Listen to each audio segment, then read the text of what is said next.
Everything is seen as a series of apparent causes and effects. And this is the issue.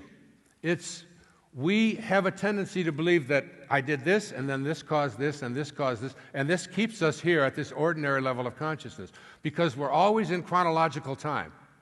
When you shift out of chronological time into vertical time, eternal time, you begin to see that time is really something that doesn't even exist. It's not what we measure here on our wrist. It shifts around. It's like, even when I'm up here on a stage, time, it's like I've been talking for an hour and 15 minutes, and that's like 5 minutes to me, 3 minutes to me. It is such a time of change for me in my life, and many profound things are happening faster than I can even keep track of them. I'll be sharing some of them here with you this morning.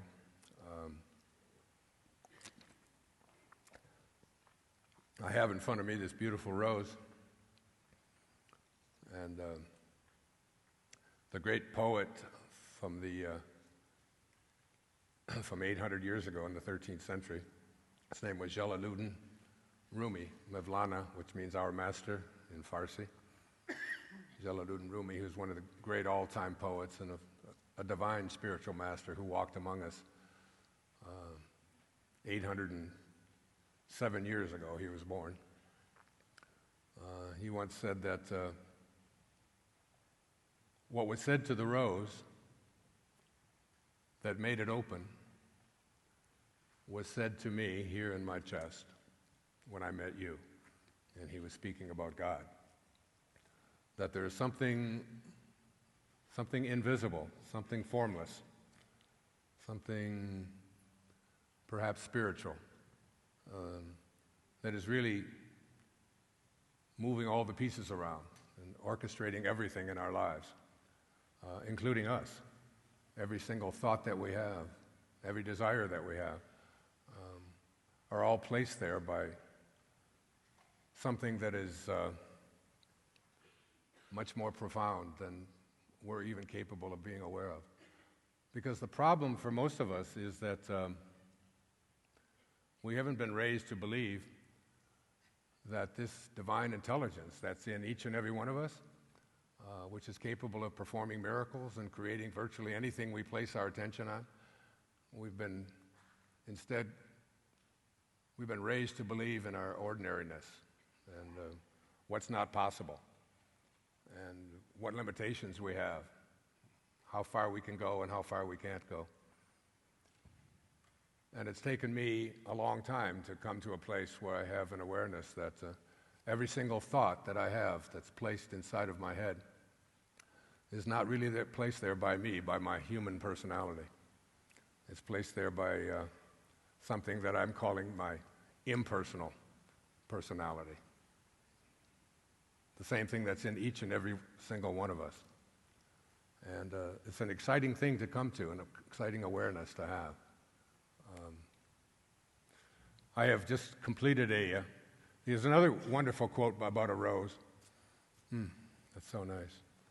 It says that, and the day came, it was Anais Nin, who's a wonderful writer. She said, and the day came when the risk of remaining tight in a bud was more painful than the risk it took to blossom. Like you get to a point in your life where staying the same is more difficult than making the shift into this spiritual awareness about what you're capable of. And I have a quote here from a great French philosopher. His name was René Descartes. He said, in order to reach the truth, it is necessary at some point in one's life to rid oneself of all of the opinions one has received and to rebuild one's entire system of knowledge from the very foundations. And this could be the moment, this could be the morning that you may make that decision. But it will come. And what it involves is something that I put down in, I don't know if many of you saw the recent public television special, but Years ago, um, I was in a workshop out in Seattle, and there was a woman who was in the workshop. Her name was Portia Nelson. And Portia Nelson and all of us had been asked to take a card like this and to write down the 5 chapters of our life. Chapter 1, Chapter 2, Chapter 3, but we were given, actually the cards were 3 by 5. These are 5 by 7s because they didn't want it to be real long. Just like, where have you gone in your life up until this point? And this is what Portia wrote. It was brilliant. It was published later, and I even paid her so that I could put it on my public television special about 10 years ago, and then she passed away, and I used it again. And I want to just share it here with you this morning. She said, Chapter 1 of my life. I walk down the street. There's a deep hole in the sidewalk. I fall in. I am lost. I'm helpless. It isn't my fault, and it takes forever to find a way out. That's chapter 1. She said, Chapter 2 of my life. I walk down the same street. There's a deep hole in the sidewalk. I pretend I don't see it. I fall in again. I can't believe I'm in the same place. It isn't my fault, and it still takes a long time to get out. Chapter 3 of my life. I walk down the same street. There's a deep hole in the sidewalk. I see it there. I still fall in. It's a habit. But my eyes are wide open. I know where I am. It's my own fault, and I get out immediately. Chapter 4 of my life. I walk down the same street. There's a deep hole in the sidewalk. I walk around it. Chapter 5 of my life. Finally, I walk down another street. Isn't that great? Yeah. And that's really, I guess, what I want to share with you, because many of you know I've just published a new book. It's called I Can See Clearly Now. And it's really a look back at, it's not a memoir, it's not an autobiography, but it's a look back at all of these significant events and the people and the circumstances that have shown up in my life, that as I look back, I can see much more clearly what was taking place, what was happening. And it's really my effort to ask you to do the same thing about your own life. Because our life is really like a tapestry. And even the darkest threads in a tapestry add beauty to that tapestry. And some of the threads in my life have been very dark and have been very painful. And yet it was in those moments that perhaps the most enlightening things started to show up in my life, and the shift away from the ego and all of my beliefs about how important I was, and into the awareness about a great truth that Pierre Teilhard of Chardin, this great French priest who was excommunicated from the Catholic Church because of his strange points of view. He said that we are not here as a human being having a spiritual experience. That's not who we are. That essentially who we are is a reverse of that. All of us are infinite spiritual beings having a very temporary human experience. And when we begin to live our life from that awareness, from that knowing that who I am is infinite, because being able to answer the question, who am I, is one of the toughest things for any of us to really come up with something that is meaningful. If I were to ask you to write something similar to what Portia Nelson wrote, and ask you to define who you are.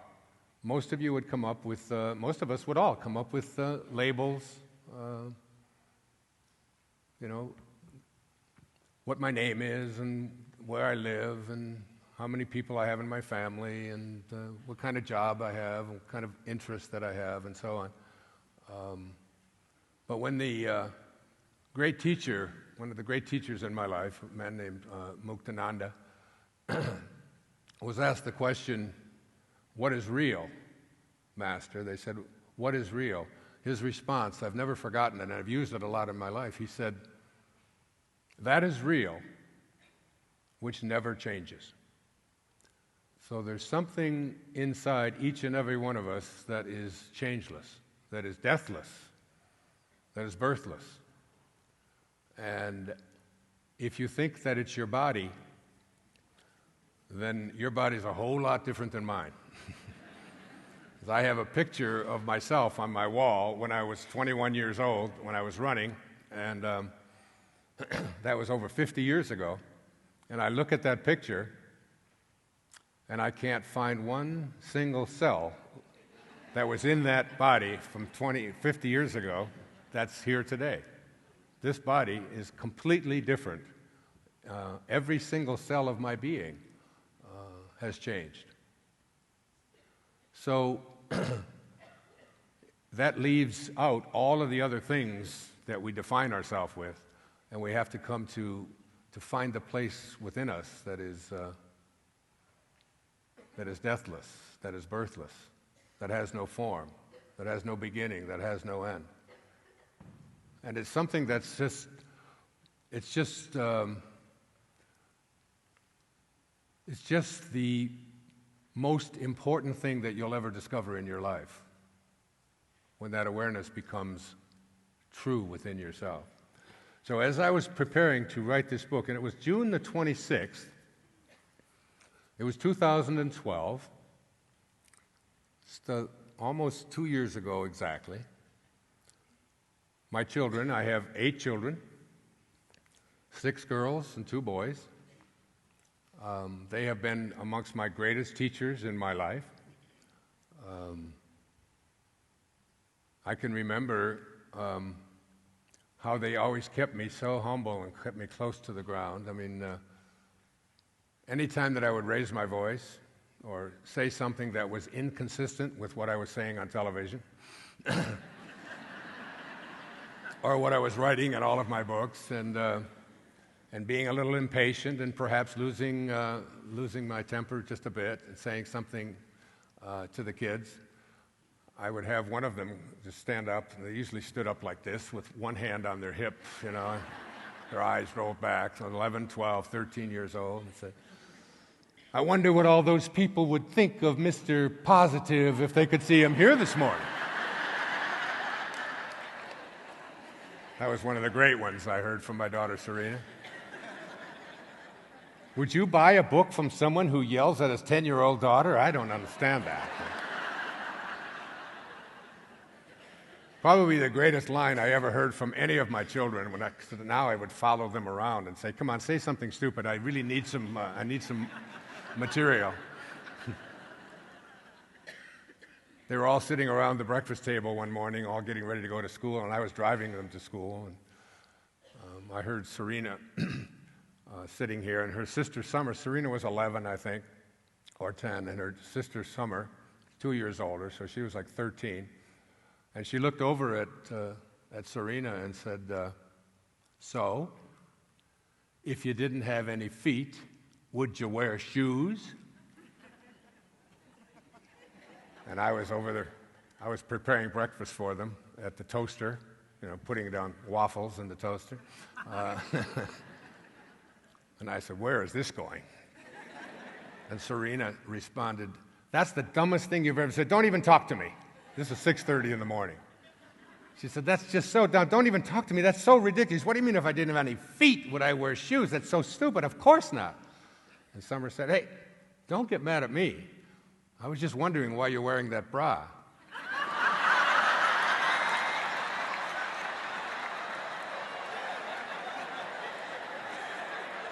So Now, I could spend the rest of this morning telling you anecdotes like that.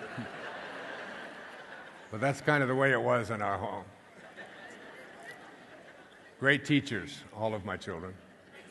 And now they're writing their own books. I'm so proud of them, and creating their own CDs, and really making a huge difference in the world. I can say that about each and every one of them, that they all have a heart that is based upon living in a spiritual family. At any rate, it was June the 26th. It was 2 years ago. And I live on Maui. Thank you. And so everybody was coming for the summer, because they live in Florida and Minnesota and Ohio. They're spread around a bit. But they were all coming with their own families and so on. It was going to be a great time for everybody to be together. And I announced to all of them that I've written 42 books. I've been doing it since I was 15 years old. I wrote a novel when I was just in high school called The Anomalous Compatriot, which was horrible. Never published, but a part of what I can see clearly now is a reflection of that. If you want to be a writer, it's something that's in your soul. I call it writing from the soul. Listening to that thing inside of you. In fact, the very last paragraph of this book says, in order to access guidance, I encourage you to make a commitment to be absolutely faithful to that which exists nowhere else but within yourself. This is the great secret for seeing ever more clearly and living your life from a place of passion and purpose. That there is a place that exists only within you, and to be faithful to that. So I have been doing that since I was 15 years of age, and been writing and writing and writing, and taking on the task of writing. I write by hand. I don't use a machine. I put the pad of paper here, I put my left hand on the table, and with my purple pen, I write, and I allow for me it's like a circuit, and I allow it to flow through my heart and onto the page. And very often it takes 600, 700, 800 individual pages that you have to fill from in here or from out there, and you just have, you're really like a channel, very much like what's happening right now. Even these words that are coming out of my mouth, I don't own them. I don't even know where they're coming from. But I just listen, and I just allow it, and then I'm done with it. I give it to my editor, who incarnated here to be an editor. And I came here to be a writer and a speaker. And it's what my heart tells me to do. It's why I'm here this morning. So the idea of sitting down and writing another book it bears heavy on my soul. It's like it's just exhausting, and it requires an enormous amount of discipline to sit there day in and day out. Because every book of every word that I've written in every book is something that has all come from me. I don't have anybody else to co-author with. I don't have anybody else that I assign to write it for me. It's all something that I take very personally and it's very important and significant to me. But it's also just so exhausting, and it just takes so much. And I was 72 years old then, and I just said, that's enough. And I told everybody, I'm not going to write any more books. I'm just done with that. And so I'm going to use my time to do some other things, which I'm really excited about. Some films,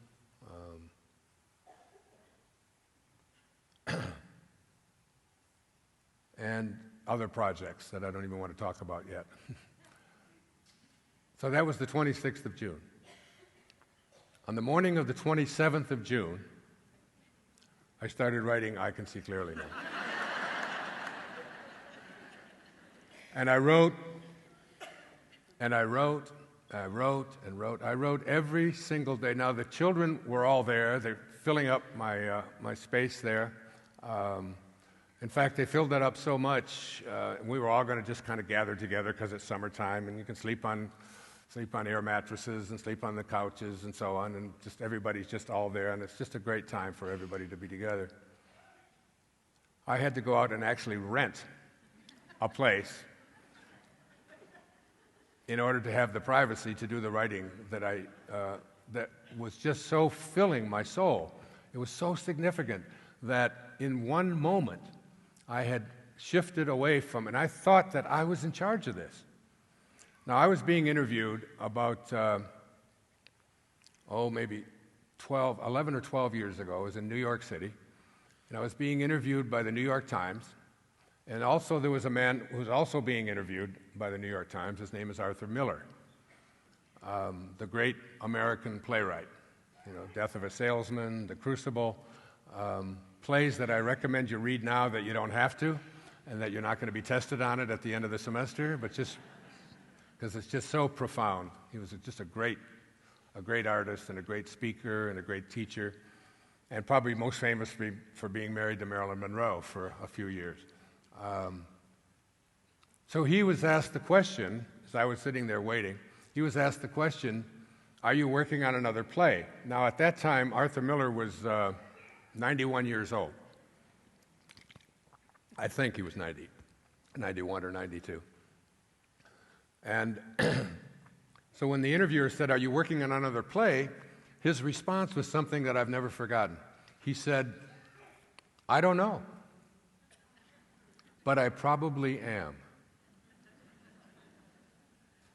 And that just resonated so deeply within me that there is something invisible that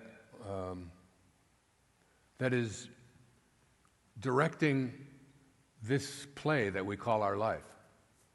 And our human personality isn't the thing that's in charge of it at all. And when you begin to surrender to that, and when you begin to understand that, and when you begin to live from that place where you're surrendering to it and just allowing. Many years ago, my sister-in-law gave me a pillow that she crocheted, or I don't know if you crochet a pillow, but whatever it was, macrame or something. It's beautiful anyway. And it had the words written on the pillow said, I'm allowed. And I had that pillow just sitting there on the couch, and every time I would wonder whether or not I should do this, or I can do that, or is this the proper thing to do, it was always those two simple little words. I'm allowed. I'm allowed to do whatever it is that doesn't interfere with anybody else's right to be allowed to do what they feel they can do. That's something that's within me, that I have that, and that I don't need permission. So this whole idea of being allowed. So when Arthur Miller said was so profound that it's like now I don't ever make any pronouncements about what I'm going to do or what I'm not going to do. Even when it comes to speaking and doing those kinds of things, because it's like you have to find a way within yourself to follow your excitement, to follow your passion. That thing that's inside each and every one of us that says, you have to do this. You have to go in that direction. There's, that if you look at the word enthusiasm and break it down, the word itself in Greek means entheos, which is God. Yasm means within, the God within.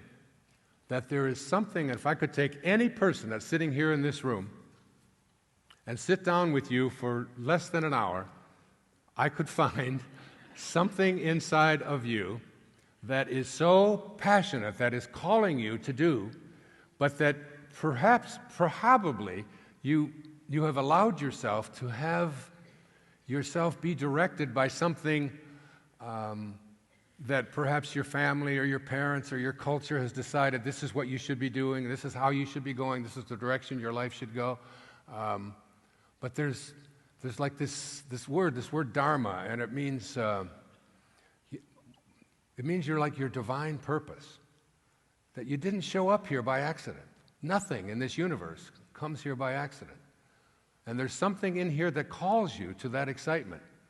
And whenever it is that excites you inside of you, that you feel you have to do, but you've disallowed it because you've submitted to somebody else's idea of what your dharma should be, is the cause for so many things that are troubling and difficult. So much illness, so much sickness that goes on in our world is because you have just not allowed yourself to be your... You see, we have a concept of ourself. And our concept of ourself is everything that we believe to be true about ourselves. And everything that we believe to be true about ourselves gets us to a certain level, a level that we call average, a level that is what we call ordinary. So if you want to transcend ordinary, if you want to transcend just being in the game rather than being in charge of the game, then you have to change the things that you've come to believe are true. And letting go of things that you believe to be true is one of the most difficult things you can ever encounter. In 1978, one of the stories that I tell in here, in 1978, I was 38 years old. I had written two books that both had topped the bestseller lists, Your Erroneous Zones and Pulling Your Own Strings. And they had been published in many different languages around the world, and my ego was really on fire. I was doing the Johnny Carson show on a regular basis, and just having a lot of celebrity kind of status and so on. And because of just a couple of simple self-help books that I had written, which had attracted a lot of attention around the world, I was invited to Vienna in Austria to do a week-long university through an organization called YPO, Young Presidents Organization. In order to be a member of the YPO, you had to be under the age of 50 and the president of a company that had more than, I think it was 500 employees. It might have been 50, I'm not sure. It was either 50 or 500. Anyway, you were president and you had to be under 50. And this was an organization that of some very powerful people. In fact, when I was there, the Vice President of the United States was actually speaking to that group with me as well. His name was Walter Mondale, in 1978. And I was only invited because I had written these two books. And they put me on a panel in 1978 with two other people to speak to all of these presidents. There were maybe 700 or 800 of these presidents there. The other person on the panel was Virginia Satir, who had written a lot of books on family therapy and so on, and I was familiar with her work. But I was also placed on the panel in one of the most humbling experiences of my life, with a man whose books that I had not only read, but I had placed as required reading on every course that I taught at the university. I was a professor at St. John's University in New York City, and until 1976. So it was required reading. And when I was a doctoral student, I used this man's writing as a big part of my doctoral dissertation. His name was Viktor Frankl. Viktor Frankl wrote a book that I think should be mandatory reading for everybody in this room. It was called Man's Search for Meaning, logotherapy, which means knowledge. And and Viktor Frankl was living in Vienna in 1939, and he was taken away by the Nazis and placed in a concentration camp, excuse me, in Auschwitz and also in Dachau. And he talked about what it was like to be under these circumstances, and he said that I had lunch with him immediately after the after the presentation. I gave my talk on your erroneous sounds and pulling your own strings, which in German was called Der Wunderpunkt, your wondrous points. And the amazing thing to me is that he had actually read this book in German. Just a brilliant, beautiful soul. And what he had endured, he lived through 5 years of being in these concentration camps as a brilliant medical doctor. His entire family was taken away and executed, except for one sister who emigrated to Australia. And he talked about the people who survived. And he said that we were given, he said, a bowl of dirty water with a floating fish head in the water. And that was our protein, and that was our meal for the day. And he said, if for those of us who couldn't find beauty in the circumstances that we were in, we would find that they just simply wouldn't survive, that they couldn't find meaning in their life. And when we went to lunch after the talk, and I was just so humbled and so honored just to be in the presence of this beautiful man, that I actually went to Auschwitz, and I went to Dachau, and I write about my experiences in those places, here and I can see clearly now. They were clearly turning points in my life. Meeting Dr. Frankl was one of the most significant moments in my life. And what he said to me at lunch that day is something that I've never forgotten, and I share it with you.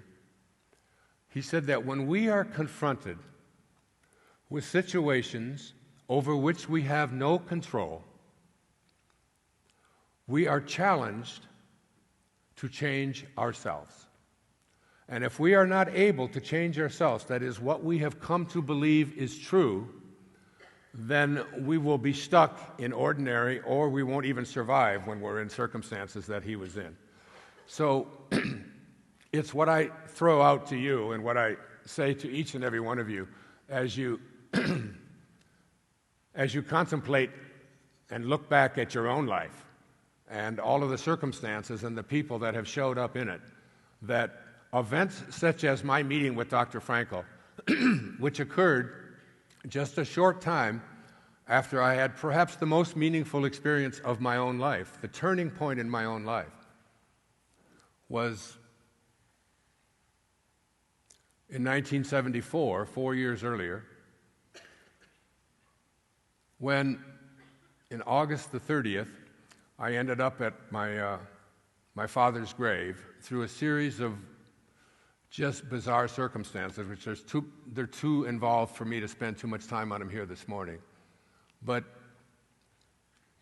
I was sent there by some force in the universe in order to get my life off of the pattern that it was in. At that time, for my entire life, I had been filled with rage and anger towards this man called my father, whom I had never seen, because he walked out on my mother right after I was born in 1940, and her 3 children, myself and my 2 older brothers. So here she was, a woman with 3 children under the age of 4, with a depression going on and a war going on. My mother had one brother who was a prisoner of war in Nazi Germany at the time, and another brother who was in the military on a ship off near Japan. And she was all alone. And he just decided that he couldn't take on the responsibilities that were this, of taking care of a family. And so I was placed into a series of foster homes and orphanages until I was 10 years of age with my next oldest brother, David. And those 10 years were very significant years in my life. Many people ask me, were you filled with rage? Were you upset? Were you angry about that? And I said, the only thing I was ever angry about was my father. I just never understood how somebody could have 3 children and just walk away and never even make a phone call. never send a penny in help and so on. And I have a sense of that, everything that happens to us for a reason. I've often said, even to my kids, that, before I came into this world, I had a conversation with God. And God said, what would you like to do this time around in this incarnation? And I said, I get the choice? He said, yeah. I said, well, I'd like to spend this lifetime just teaching self-reliance. And God said, you want to spend an entire lifetime teaching self-reliance? I said, yeah, that's exactly what I'd like to do. And God said, well, then we better get your little ass into an orphanage.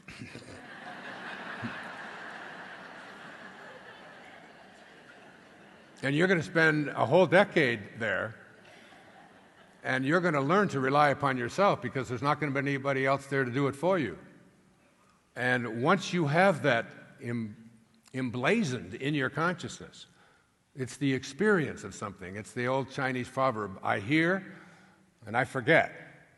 I see and I remember. I do and I understand. There is no way to understand self-reliance until you learn to rely upon yourself, particularly in those kinds of circumstances. So that experience is a very profound and important experience to have. So that's how I look back on it. But I grew up with this rage in my heart. Dreams. My mother finally got her family back together again. She remarried my father in another body, an alcoholic. My father died of cirrhosis of the liver at the age of 49 as an alcoholic. My stepfather was a raging alcoholic, an angry man. I was 10 years old when I first met my oldest brother, and our family was reunited. And it was that deep anger that I had inside of me, that I would wake up and I'd be sweating, I'd be having a fight, I'd be punching him, I'd be just like, how could you? We even made a film about this called My Greatest Teacher, which I think is here. I think it's available. And so for some reason, my life was out of control. I would try to find my father. I would make phone calls. I even went to his mother's, which would be my grandmother, whom I had never met, but I found out that when she passed away, and I volunteered at the age of 15 to be a pallbearer at my grandmother's funeral, because I was finally going to meet my father after all this searching and so on, just 15 years old.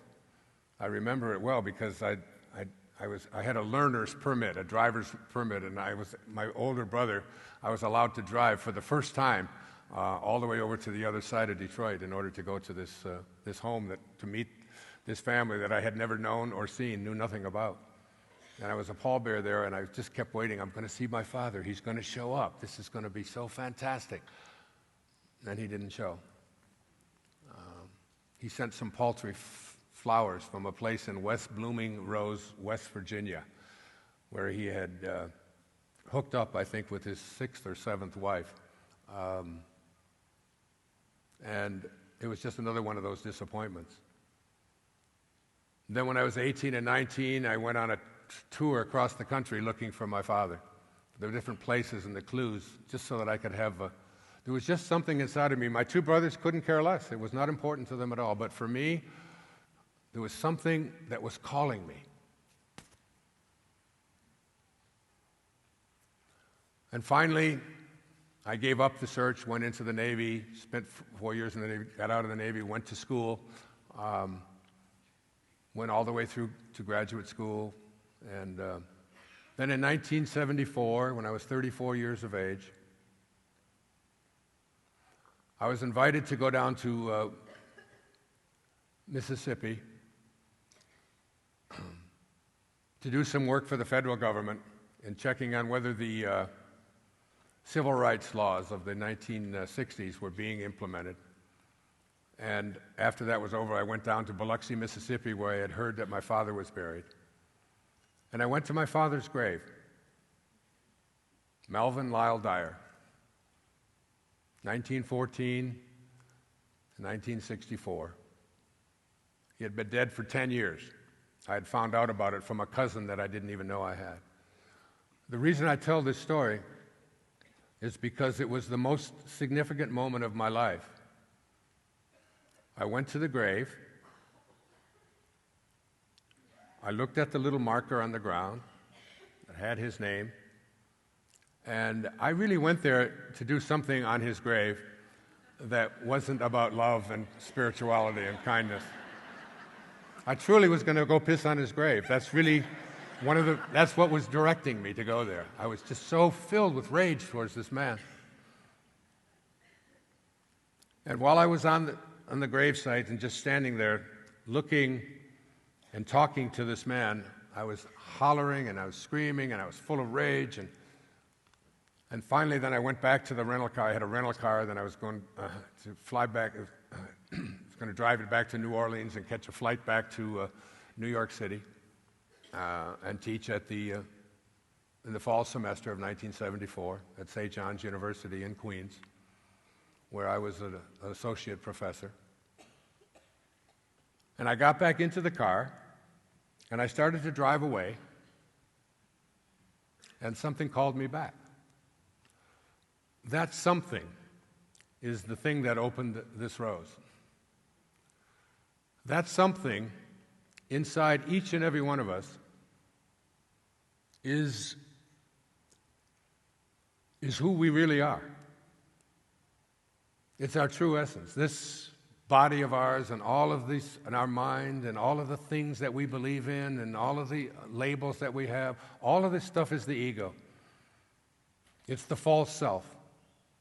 It's the part of us that really believes that who I am is what I have and what I do and what other people think of me. It's my reputation. It's my accomplishments. It's all the things that I own. All of it is irrelevant. It's not at all who you are. Who you are is not the personal self. It's the impersonal self. And that impersonal self, that's in every single one of us, that's in every flower, that's in every orange, that's in every living thing in this universe. It's in each and every one of us. And it is directing our lives if we're only willing to listen. It called me back. I went back to his grave, and I stood there and completely changed my life in 2 minutes. I said, I don't even know where the words came from, honestly. I said, from this moment on, I send you love. From this moment on, I will only think loving thoughts of you.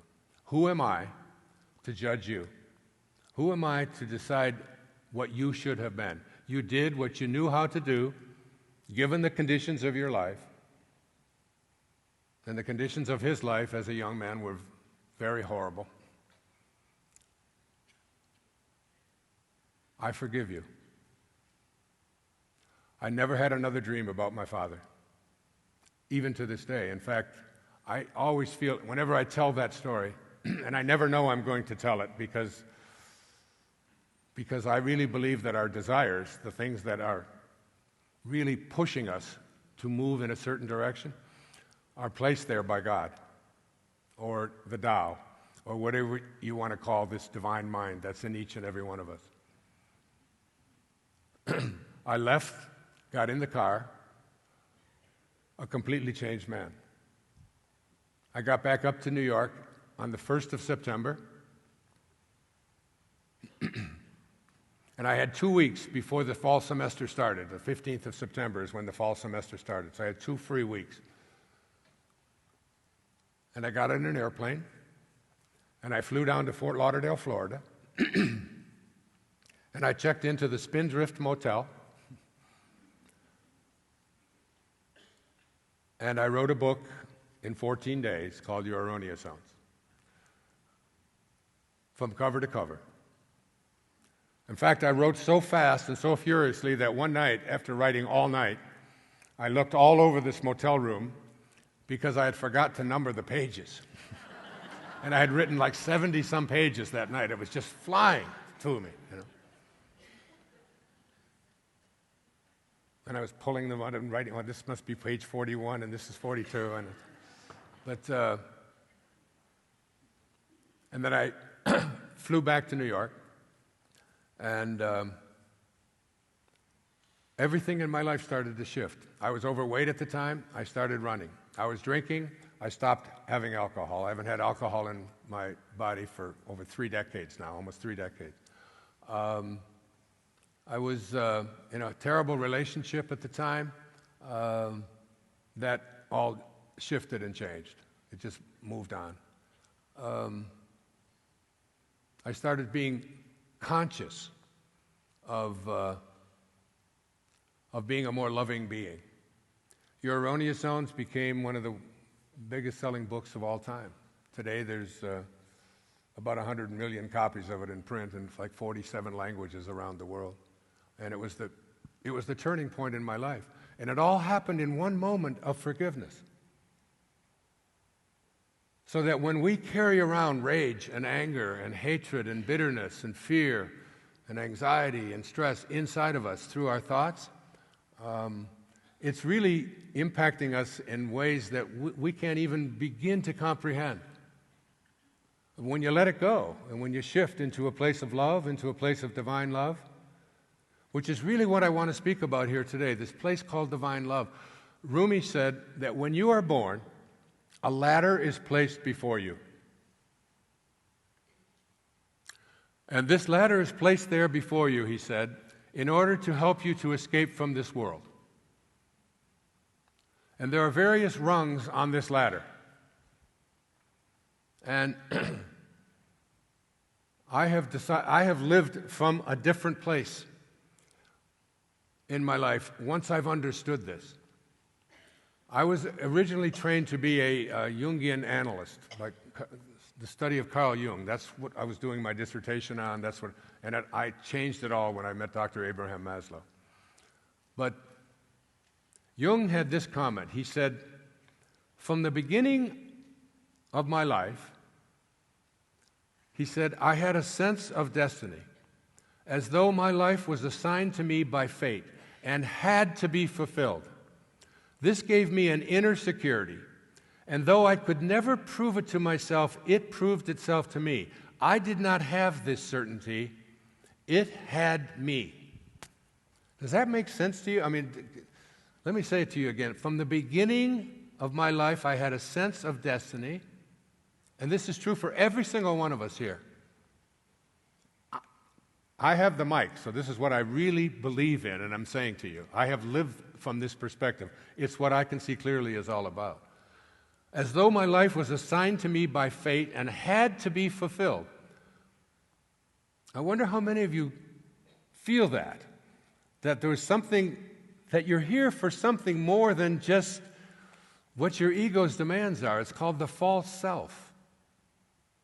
You know, there's part of us that believes that I am what I accumulate and what I accomplish and what I own and what other people think of me, and I'm separate from everybody else. It's like the stuff that we've been trained on. It's what gets us to ordinary. We never get past extraordinary as long as we're hooked on this ego. This gave me an inner security, and though I could never prove it to myself, it proved itself to me. I didn't have this certainty. It had me.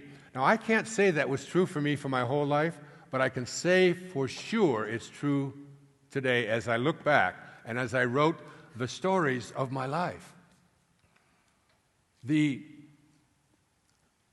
first book that really impacted me in my life was read to me in the 4th grade. It was the first year I was living with my mother and my 2 brothers. And every day at the end of class, Mrs. Ingle would say to us, if you behave, if the class behaves, you will hear me read. I will read from this book. And the other kids didn't care so much about it. I was so profoundly influenced by this book that was being read by Mrs. Ingalls at the end of the day that I became the enforcer in the 4th grade class. And if anybody got out of line, it's amazing because as I started to write this, I could relive my entire 4th grade year. And I could see Fred Green sitting over here. And really, I could see Earlene sitting over here, and I could see Dick Powell sitting over here. When they would start talking, I would get up and say, shh, quiet. And for some reason, they listened to me. And they said, why? I said, because I want to hear what she's got to say in the book. And the book was called The Secret Garden. A book that they made a musical about, they've done a whole play about. But for me, it's like I would walk home from school, from Chester Arthur Elementary School, up Peerless Street to my home, and I would think about a secret garden. That a secret garden is something that we have inside of us. I've written 42 books. They're all about a secret garden, about a secret place inside each and every one of us that allows us to fulfill a destiny that is why we showed up into this world, why we went from the world of the formless into the world of form, why we got past that ego of ours. 2 years later, my stepfather, Bill, who was always drunk, and with 3 teenage boys now, it was a strange environment. I'll just put it that way. But he had a show that he would watch on Tuesday nights, opposite the Uncle Milty show, the Milton Berle show. You remember? I don't know if you're old enough to remember Milton Berle back in 1953 at the beginning of television. No, you're not. But it was the most popular show on television. But we didn't watch it at our home because he was a big fan of. He was a Catholic, and he was a fan of the guy who was on opposite Milton Berle. It was named Bishop Fulton Sheen. And Bishop Fulton Sheen had a show on every Tuesday night, and I got so excited and involved in watching this show that I used to take a yellow pad of paper and sit there and take notes and say to myself, I swear to you, this is true. I would take notes and say to myself, I could do this.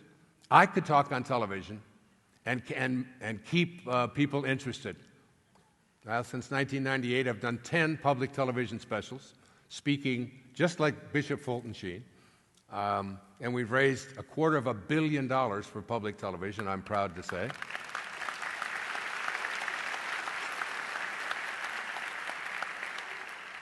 And it's not an accident that the show was called Life is Worth Living.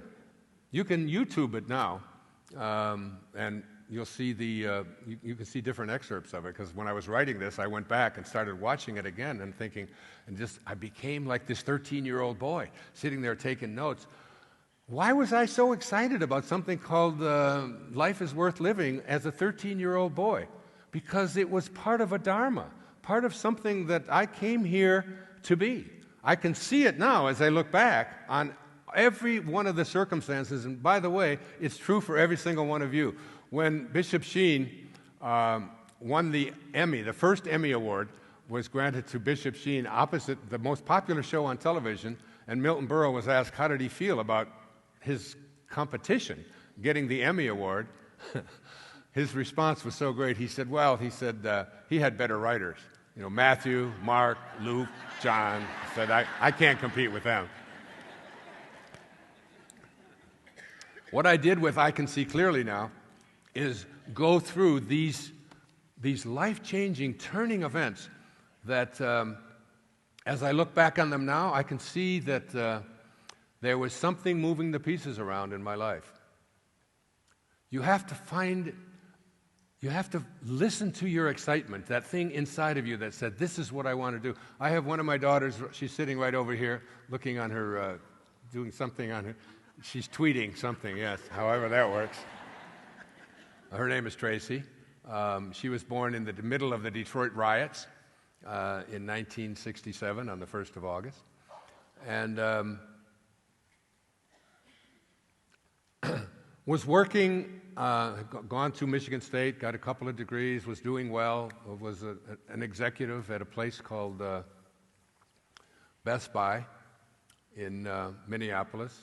Had all the benefits that you could want and everything, but this, when we would talk every single day on the telephone over and over again about, she said, I'm making good money, I've got good benefits, and it reminded me of something that happened to me in 1976 when I was driving down the Long Island Expressway, and I was on my way into the university, and I had just written Your Erroneous Zones. I wanted to talk about it. I wanted to take it across the country, and I was driving in my Volkswagen down the Long Island Expressway, And something came over me. Something so overwhelming came over me that I actually had to pull over onto the shoulder of the Long Island Expressway and catch my breath, because I was just about to receive tenure. Now, I don't know if you know what tenure is when you're a professor in a university, but everybody fights for it and tries to get it, and most of them want it. And it was something that I was going for as well. I had written 3 textbooks. I was really on my way. I was just written this Erroneous Zones, which was just published, but nobody knew anything about it. And I was about to be granted tenure, which means that I would be working at this university, in this office, teaching these same courses for the next 40 years of my life. And so many people were so excited because it was a very hard thing to get, but I was guaranteed that I was going to get it. And there was something inside here that just kept saying, is this what you really want? You really want to spend the next 40 years of your life doing exactly the same thing? Because I've often said, when I say I'm 74 years old, it's like, does that mean I've lived 1 year 74 times? Or have I lived 74 years in which I am growing and listening to that inner guidance that is directing me towards extraordinariness? In order to go past ordinary, you have to give up the things that you've hung on to in your life that you believe to be true. And I drove into the university. I went up to the Marillac Hall, the 2nd floor, went into Dean Sarah Fassenmeyer's office, and told her that I was going to resign, that I was giving up my professorship, which was a very cherished thing, I must promise you, in 1976. And I resigned. I went across the country with Tracy. She was 9 years old at the time, and visited every market on my own. And Tracy, I would tell Tracy that story. Now, Tracy was, this was, how long ago, honey? Was it 7 years ago? 10 years ago? 10 years ago. And I said to her, what do you feel inside? She said, I feel like I'm a designer. She said, I want to create. I feel for the planet. I don't think that we're treating our planet well. She said, I'd like to design like handbags or something to do with this kind of work.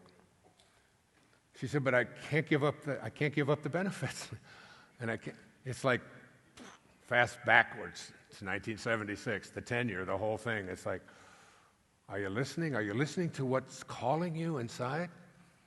I said, I would just let it go. And she did. She started her own company. She's here. A lot of her products are here. It's called Urban Junket. And she has decided that, we talked about this problem with plastic in our world. Out on the Pacific Ocean, there's 1,000 miles. It's longer than the state of Texas across, that is filled with nothing but plastic in the ocean. And there's another one in the Atlantic Ocean, 1,000 miles across, all going down, levels. And it's from all of these things here. I usually protest these. I don't use these at home because we just fill these things up with water and then we just discard them. And we put them into landfills, or they end up in the ocean. We're just not as conscious as we need to be. She said, I can take plastic water bottles and recycle them and make beautiful purses out of them, which she has done. Not only that, but purses that have battery bags inside of them, so you can, there's just so many things. It's like, I'm a big fan because she let go of it and really let go of. She did the exact same thing that I did when I gave up tenure. And her purses are here. In fact, Tracy gave me this. Somebody's just written a book called Unlocking the Closet Door. Where are you, Chelsea? That's you? And that's so nice. She says, Dear Wayne, A year ago, you planted the seed of inspiration in my heart from which this book was born. Now it is my gift to you. And she handed me this beautiful gift, this book that she published herself. Thank you so much. And what I'd like to do is give you a gift of one of my daughter's beautiful bags that are made of recycled plastic water bottles on the inside. And that's for you. Enjoy it. Thank you, Tracy. Stand up. Let people see you. That's my girl. You'll see her bags here over the weekend. Now, as I wrote I Can See Clearly Now, I was reading a book called To Know We Are Loved, which, by the way, is one of the most powerful things that you can ever know. It's just to know you are loved. It's really, truly amazing. Rashad Field, he said, if we stop for a moment, it is possible to perceive a pattern in our lives. The motivators that have influenced us become much more obvious. We are able to see life unfolding from both ends at once, coming into the present moment. But until we have got to a certain point of realization, this is not possible because everything is still seen as a series of apparent causes and effects. Now, when I read that, it was before I even started I Can See Clearly Now. That's part of a trilogy that Rashad Field wrote about. He's a Sufi. Let me read it again. If we stop for a moment, it's possible to perceive a pattern in our lives, which I have done, and I've seen the pattern from the time that I was listening to The Secret Garden, to listening to Bishop Fulton Sheen, to the years that I was in the Navy, to coming out of the Navy, going to work and putting myself through college on the GI Bill, going all the way through to a PhD, and all the books that I've written and so on. I look back, it's like in the first 5 books that I wrote, Your Erroneous Zones, and Pulling Your Own Strings, and The Sky's the Limit, and Gifts from Micahs, and What Do You Really Want for Your Children, there were, as I went through the indexes of these books as I was writing this, there was one reference to the word God, Spirit, higher consciousness, one time in 5 books. Then the next book that I wrote, you'll see it when you believe it, there were 39 references to God, Spirit, and higher consciousness. And then the next book I wrote had it in the title. There's a spiritual solution to every problem. Your sacred self, real magic. Now, there was never a time in my life when I sat down and said, okay, now I've written about psychology and I've written about these kind of things. Now I'm going to make a shift and I'm going to talk about, and I'm going to move into a different realm in my life. It didn't happen that way. What happened is that we are able to see a pattern in our lives, that life unfolds from both ends at once. Until we have gotten to a certain point of realization, this isn't possible because everything is seen as a series of apparent causes and effects. And this is the issue. We have a tendency to believe that I did this, and then this caused this, and this caused this, and this keeps us here at this ordinary level of consciousness because we're always in chronological time. When you shift out of chronological time into vertical time, eternal time, you begin to see that time is really something that doesn't even exist. It's not what we measure here on our wrist. It shifts around. It's like, even when I'm up here on a stage, time, it's like, I've been talking for an hour and 15 minutes, and that's like 5 minutes to me, 3 minutes to me. Because time,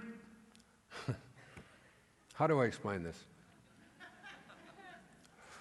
Horizontal time is this causes this, causes this, causes this. But here you are, you're born, and you're going to have, you have something in you called a future pull, that you're not pulling things out of the past. You're pulling things out of the future as well. It's like the moment that you were born, your wisdom teeth are there. You can't feel them. You feel inside the gums of a brand new baby. You don't feel anything there, but they're not going to come out of the past. You're pulling those things. They're like 20 years into the future, but they're there. And this is true of everything. There's like this future pull, and you're pulling things out of the future, you're pulling things out of the past, and then you begin to realize that there's something called eternal time where everything is happening at once. And there is no past, there is no future, it's just all one enormous now. Because everything that's ever happened to you in your entire life didn't happen in the past. It happened in the present. It happened in the now. And everything that's going to happen to you isn't going to happen to you in the future. It's going to happen to you in the present, in the now. And getting to that awareness that there is no past and that there is no future and that everything is just, as you become aware of this, it's like you can step back and you can get to a place that is called surrender. And you have a recognition that there's something personal in your life, your human personality, and there's something impersonal in your life that has nothing to do with your personality at all. I have come in contact with a book called The Impersonal Life. And it's one of those things that just comes into your life and it just changes your life around. It happened to me with the I Am discourses, which I spoke about, and why I wear the words I am on me, because it's the name of God. When Moses was talking to God on the Sinai, 1,300 years BC, 800 years before Lao Tzu, 1,300 years before the birth of Christ. And Moses is being directed by this burning bush that is not being consumed, and it speaks to him and says, "You are to go free your people." And Moses says, "Who am I to go to the Pharaoh and free my people?" And God speaks to him and gives his name for the first time. He says, Who shall I say sent me? And he said, "My name is I am that I am. And that shall be my name for all future generations." That's right out of the Torah, right out of the book of Exodus, chapter 3, 15. Every time you use the words I am, you're using the name of God. And you have to be so careful not to desecrate the name of God, not to blaspheme. Whenever you say I am weak, you're saying God is weak, because the I am that is inside of you is really God. That's what Wishes Fulfilled is about. It's this awareness that we carry God around inside of us, each and every one of us. And you know what? This is really brutally honest time for me. I have been trying to get in touch with that impersonal self inside of me and not listen so much to the human personality, the Wayne Dyer, that has this resume, but to listen to it from a place of just divine love. Because when Rumi said, when we are born, a ladder is placed before us to help us to escape from this world, at the top of this ladder is something called divine love. And Carl Jung once said that at the same moment that you're a protagonist in your own life and you're making choices, he said you're also the spear carrier or the extra in a much larger drama. He said, in essence, you are all doomed to make choices. Now, doesn't that sound like a paradox? If I'm doomed, I can't be making choices. If I'm making choices, I'm not doomed. So let me shift it for you. Just think of your body and nothing else for a moment. In a sense, you're doomed. I mean, I happen to get a 6'1", male, blue-eyed, Caucasian body with hair gone. But growing in my ears and growing on my shoulders and growing in my nose. And in essence, I am doomed to live in this body. I don't get to be in a female body. I don't get to be in a black body. I don't get to be in any other body other than the body that I'm in. So I'm doomed. But I also can make choices. And the choices that I can make are, how am I going to treat this body? How long is it going to live? And in the life that it does live, how healthy is it going to be? I have many, many choices to make, and I talked about my excitement, and I talked about Tracy's excitement. My excitement at this point in my life is to do something about what is happening in our world, particularly when we see so many of the changes that are taking place on our planet. We're seeing a huge obesity crisis on our planet. You just have to look around. If you don't, go to Disney World and just watch. I mean, people are getting bigger and bigger and bigger. In fact, the casket industry has really just blossomed, because they used to make caskets for, people that never more than 200 people. Now they got to make 400-pound people to put into caskets. No, it doesn't, I speak about it as if it were not something significant, but I really believe our food supply is being tampered with in a way for profit that we really need to take a look at.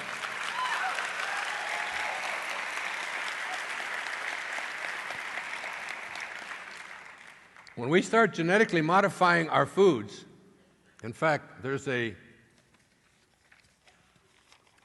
my daughter emailed this to me the other day. Monsanto has just released its first direct-to-consumer product.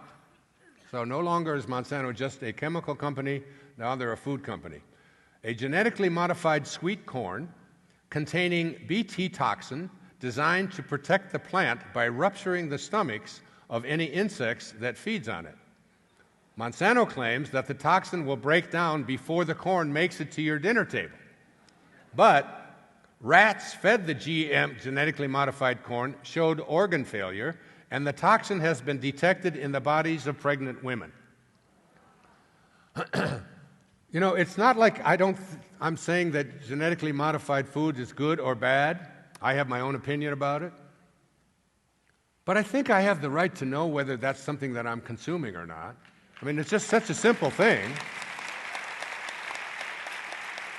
And yet the food industry is pouring millions of dollars into campaigns to convince people that this is something that isn't going to be a problem, and so on.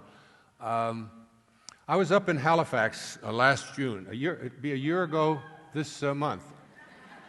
Somebody's from Halifax? And I met two people that I hadn't seen in about a year and a half. And I looked at this couple, Anne and Mark, and I kept saying to them, I just can't get over how great you look. You look younger. Mark, you've lost your gut here. You guys just look fantastic. What's going on? What did you both do?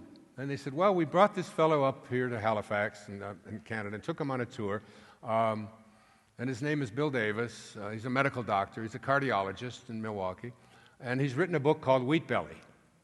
And he said, we did a conference on it, and we just decided to no longer eat wheat because it's all been genetically modified.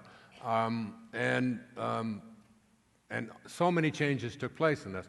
And I said, well, I want to get a hold of that. So I read Wheat Belly, told all my children, told my wife, and I decided that I was going to go gluten-free.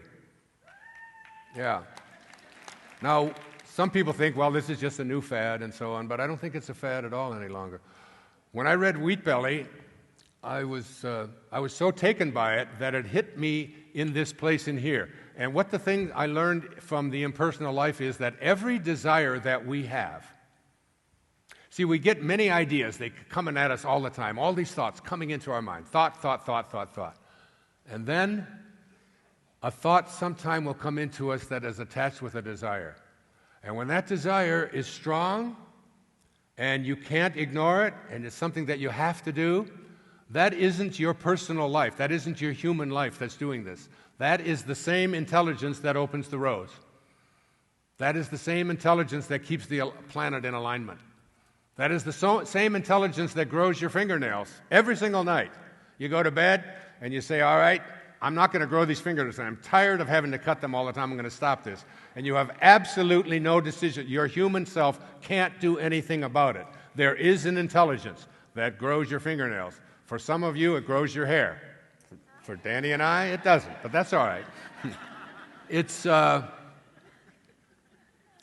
like understanding this intelligence that's in every single one of us and every desire that we have, so that when I have a desire, like my desire to sit down and write, I can see clearly now, isn't something that my human self decided on.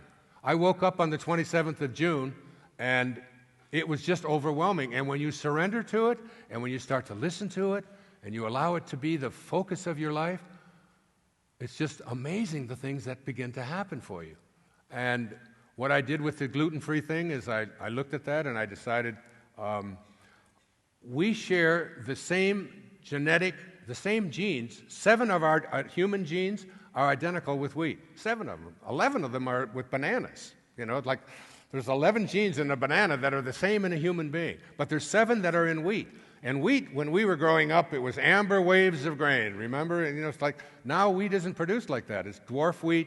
It's grazed on something called calories per acre, how much profit is in it, and it's been genetically modified so that the next generation of seeds for the wheat isn't something that's going to create the next generation like God intended everything to be.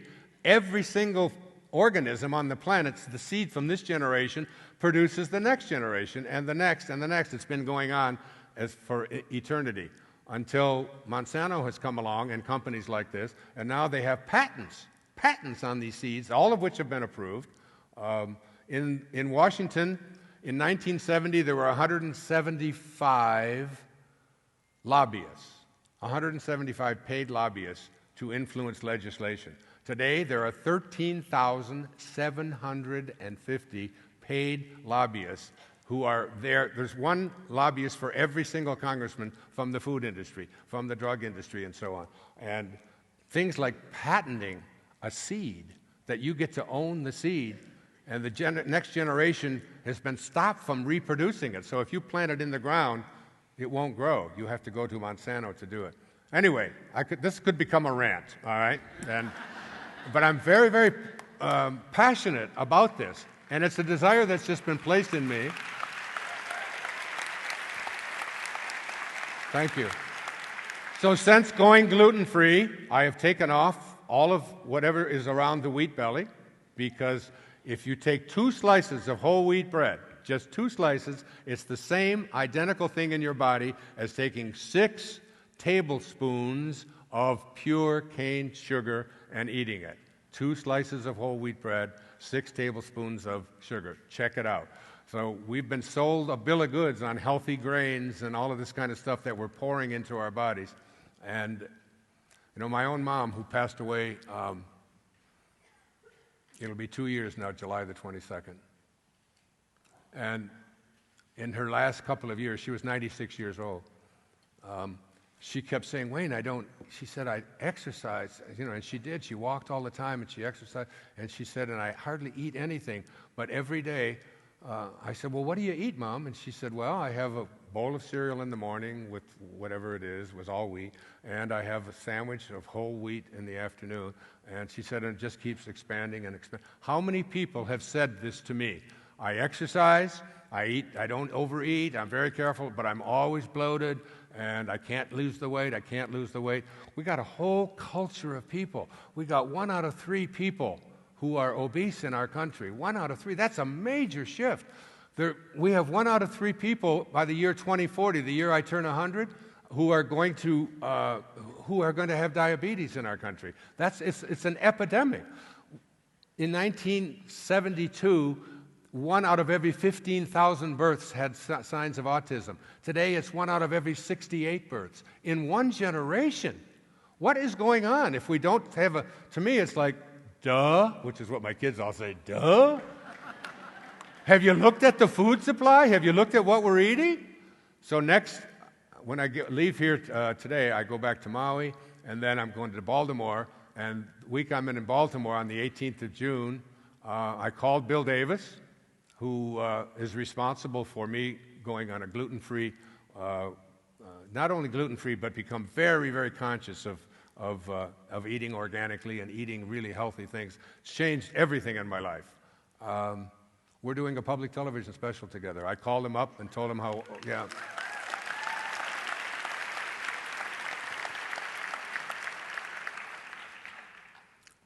That's my rant, all right?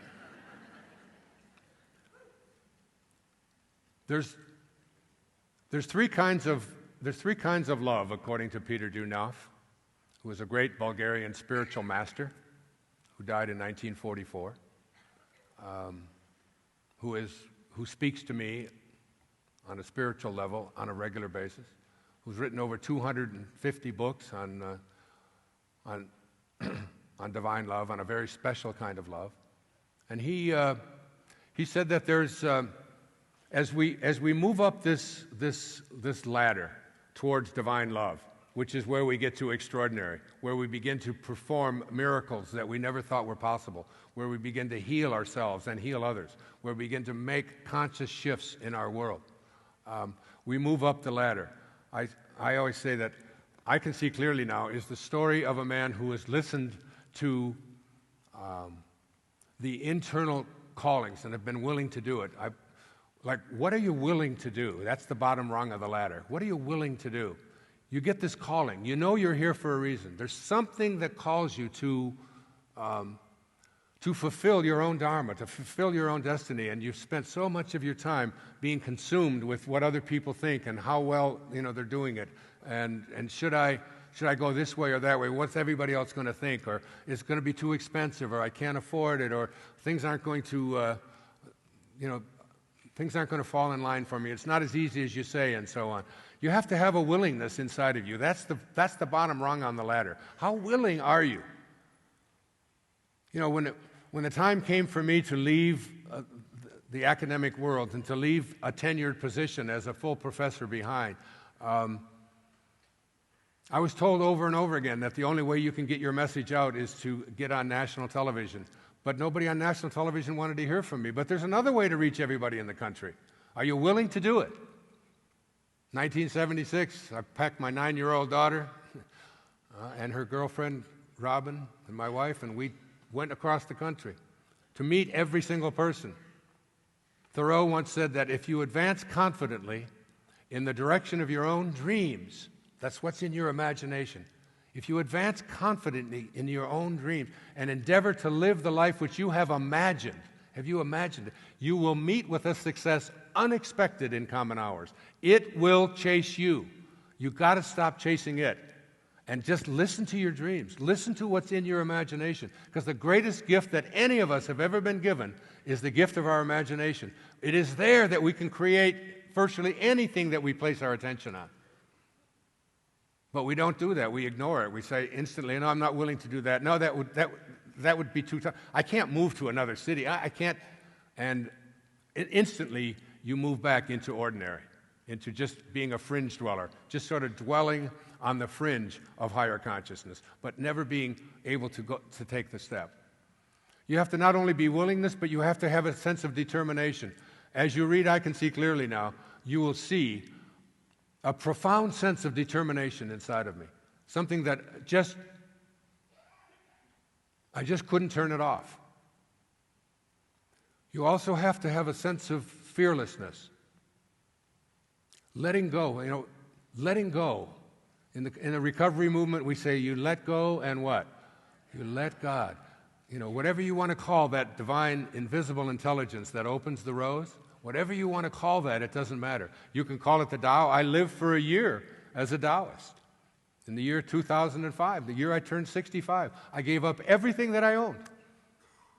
Gave up all my clothes. I gave up all my possessions.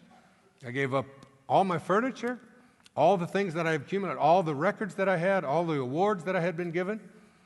Because I heard one time someone say, when you talk about awards, that our awards are like hemorrhoids. you know, that sooner or later every asshole gets one, you know, so I had plenty of awards. I gave them all away. And I went off to Maui, and I lived as a Taoist. I practiced this. If there's anything that I encourage you to get, it's this little book called Living the Wisdom of the Tao. It's the Tao Te Ching. It was 81 verses written 2,500 years ago, 500 years before the birth of Christ. Lao Tzu gave us this great wisdom. And the opening line of the Tao says, the Tao that can be named is not the Tao. As soon as you try to put a name on it, as soon as you try to explain it, you've lost it. Because you've left the world of oneness, which is perfect love, which is what God is, which is what's inside each and every one of us. We all have God inside of us. We all carry it around. We're all sparks of God. The minute that you try to label it, you've got the thing and you've got the label. Now you've got two-ness. I love this. This is from the Gospel of St. Thomas, which was discovered in Nag Hammadi in 1945 in the Dead Sea Scrolls. You know, the Matthew, Mark, Luke, and John all lived like between 80 and 120 years after the birth of Christ. So all of their direct quotations were recollections from 80 to 120 years before. The Gospel of St. Thomas, discovered in Nag Hammadi, was carbon dated back to the exact time that Jesus was walking on this planet. That's 80 years before Matthew. He said, when you make the two one, and when you make the inner as the outer, and the outer as the inner, and the above as the below, and when you make the male and the female into a single one, so that the male will not be male and the female not be female, then you shall enter the kingdom. It's like trying to imagine, you know, if I say to you, what's the opposite of joy? You would say sadness, right? We all, you know. But imagine a world in which there is no opposite. A world in which my friend I'm staring at right now, Anita Morjani, who experienced all of this firsthand, and you'll hear from her this afternoon. She's one of my heroes. I sought her out, yeah. She's written a book called, hey, come on up for a moment, Anita, just for a second. Anita has written a book called Dying to Be Me. And she had terminal cancer, like really terminal cancer. She had like minutes left. And do you have a mic? Do you have a mic? Is there a mic? Oh, I'm going to need a mic. Oh, Skyzy. Yeah. Hi, sweetheart. How are you, my love? Mm-hmm. Tell them just a little bit about what I'm talking about with this oneness idea, that there is a world beyond this world in which there's no opposite of love, which is just nothing but pure love. When we think of love and its opposite, we think of hate and revenge and fear. But she experienced in Dying to Be Me, which is just mandatory reading.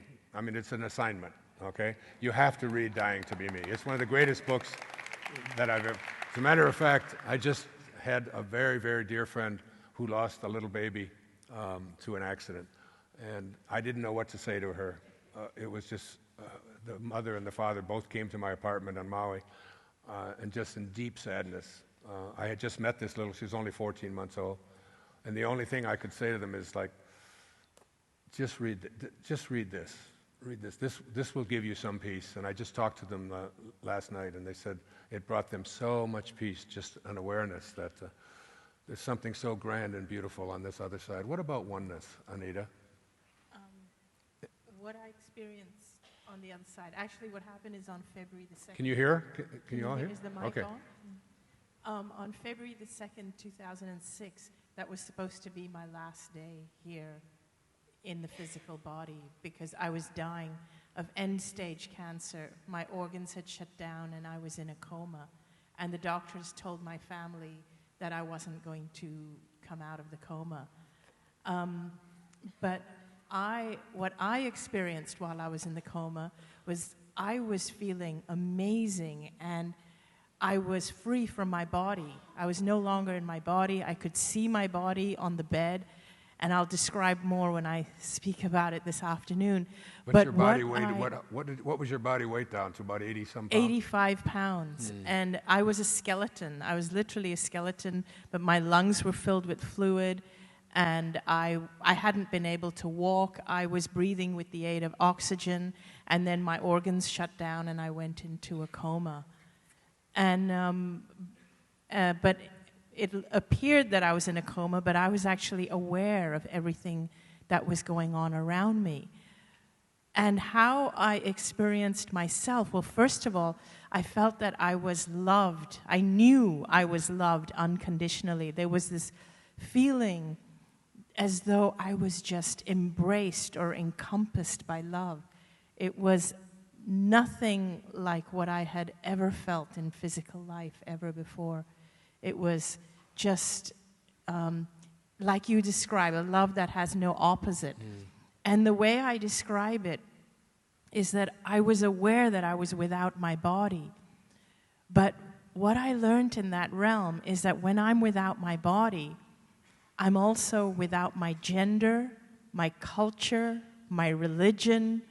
I'm without my race, my color, and I'm also without all the beliefs and the cultural filters that I've accumulated and the layers of beliefs and filters that I've accumulated over a lifetime.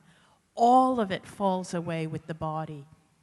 And the only thing that's left is just pure essence. And that pure essence is pure God, or it's pure love. We can give it any name we want, but it's just pure essence, pure love, and it's who we are.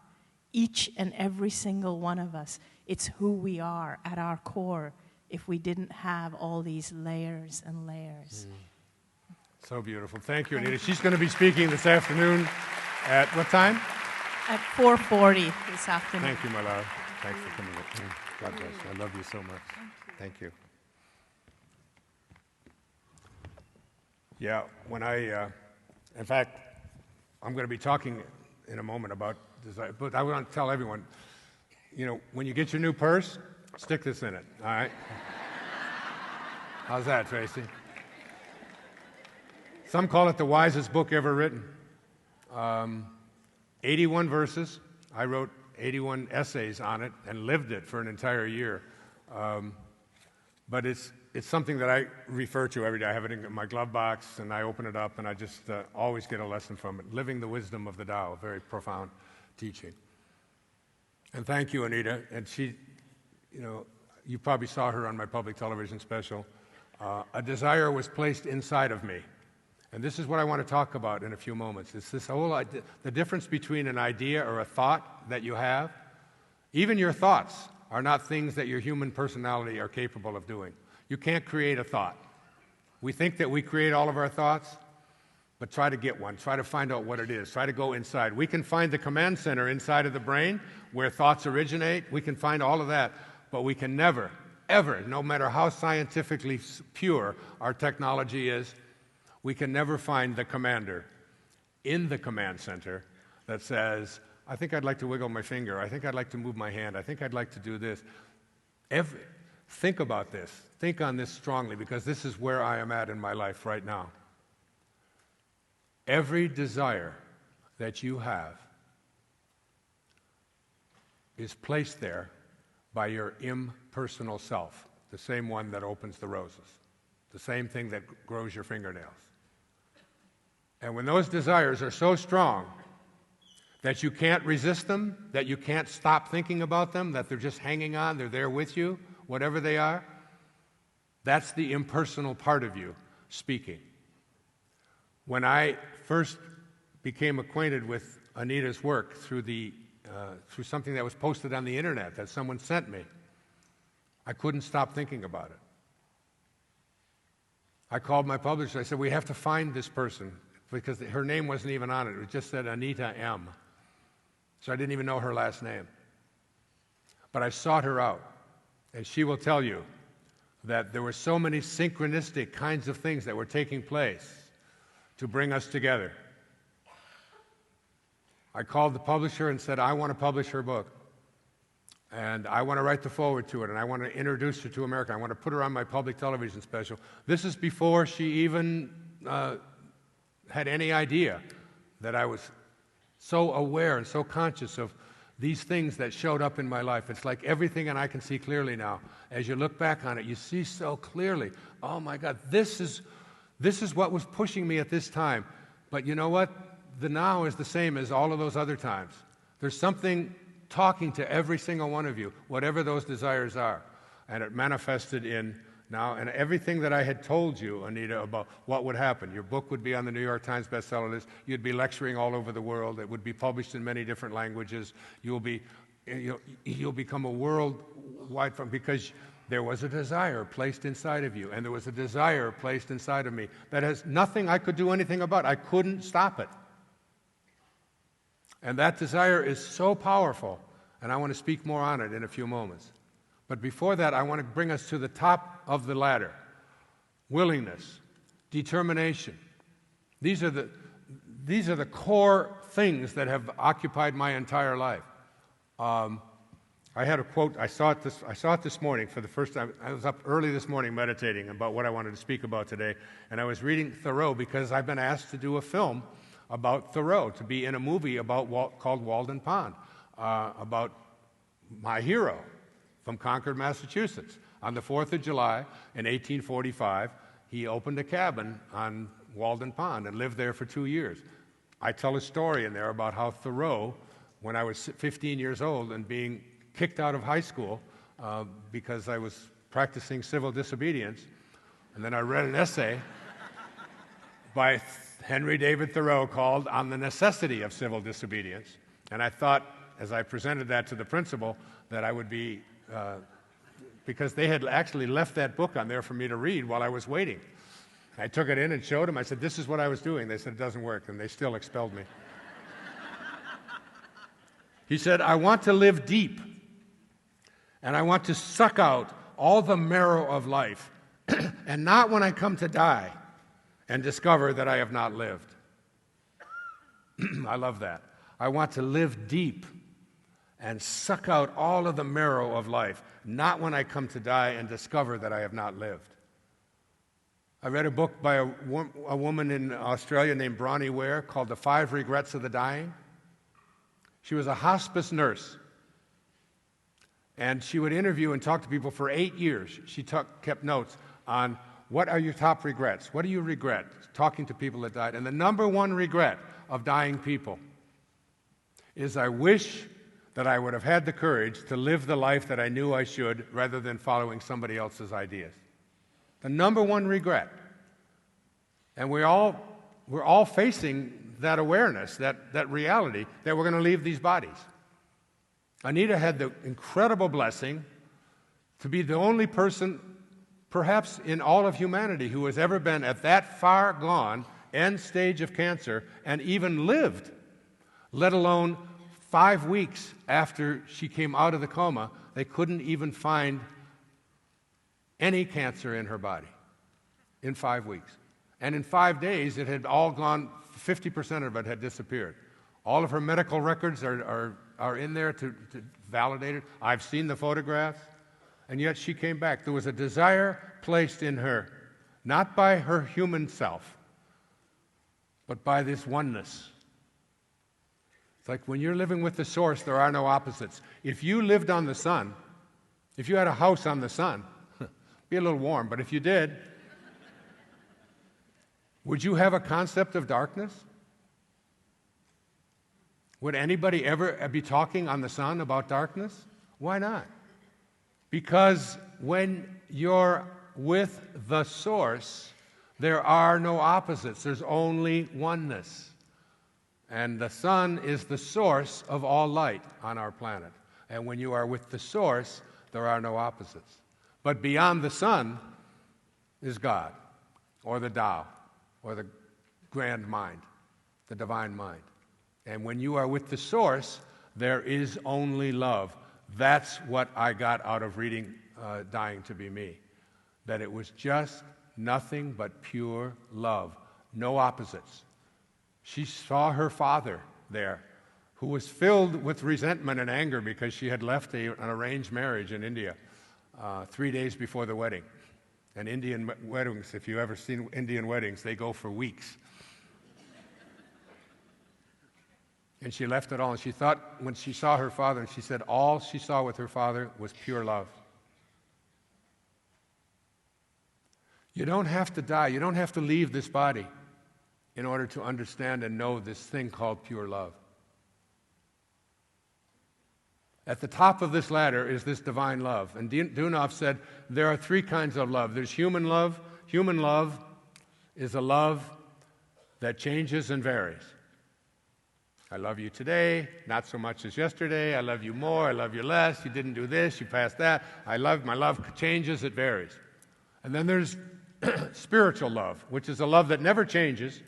It's like the love we have for our children. It's the love that we have for, our partners, whatever. It's a love that doesn't change, but it varies, It's not quite as high as it was yesterday when you didn't bring me anything for my birthday, or when and if you have 8 kids, you love them, but there are times when it's higher than when it's not, and so on. But Dunov spoke about another kind of love. It's called divine love. And this is a love that never changes and a love that never varies. It's all there is. And when you're with the source, when you come to know the source, and my beautiful daughter, this is the very first time this book has ever been out. I just saw it for the first time yesterday when I signed some of them here. It's called Don't Die With Your Music Still in You. My daughter Serena, the same one who was told, "Why are you wearing that bra?" And it's called My Experience Growing Up with Spiritual Parents. It's like she took those 10 secrets for success and inner peace that I wrote about, because those were the 10 ideas, most important ideas that I wanted my children as my legacy to know and live from. I think she really wanted to subtitle this My Experience Growing Up with Weird Parents, because, she said that in our home there was a 5-letter word that begins with B that no one was ever allowed to say. And it doesn't rhyme with which. It's called blame. We are never allowed to blame anyone for anything going on in ourselves. That was a word that just wasn't allowed in our house. And she wrote about all of the experiences that she had, but one of the things that she wrote me a letter, and she put it in the introduction from Serena. And I want to share this letter with you. It says, "Today I sat behind you in Ephesus, Turkey. I went to Turkey with her and another group of 300 people on a tour of the Mediterranean, a spiritual tour of the Mediterranean, and we went to the place where the mother of Jesus lived for the last 30 years of her life, last 34 years of her life. And I was giving a talk there on the 805th anniversary of Rumi's birth, September the 30th, 2012.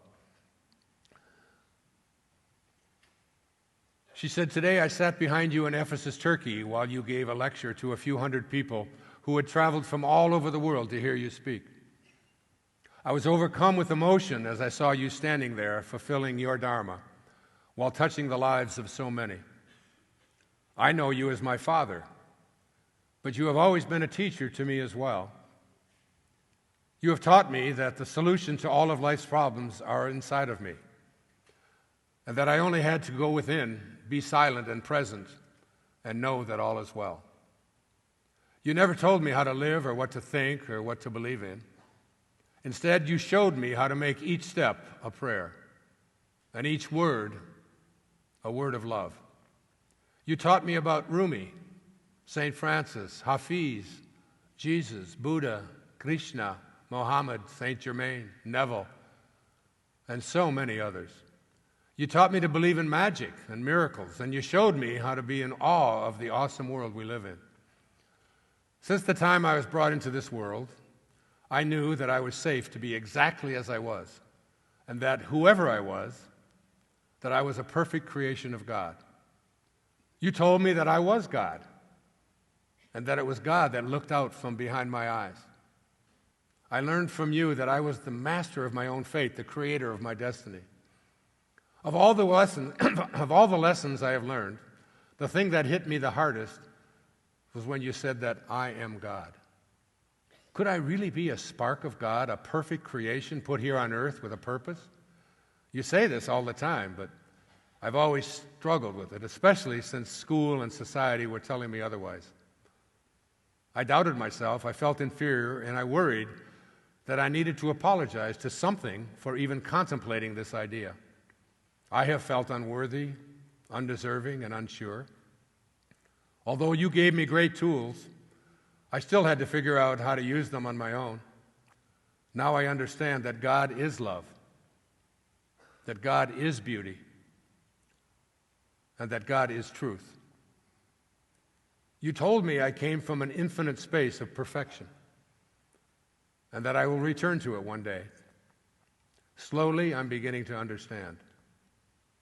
People love you so much, and yet to me, you've always been Dad. You drove me to school each morning, you taught me how to swim and to ride a bike, you read me stories, and you came to all my plays. As I have grown, you have encouraged me to trust my inner callings and to go after whatever it is that excites me. You believe in me, Dad, and I love you so much for that. What do you say to someone who gave you life and then showed you how to live it? You say, thank you. Thank you. Thank you. I love you. Serena.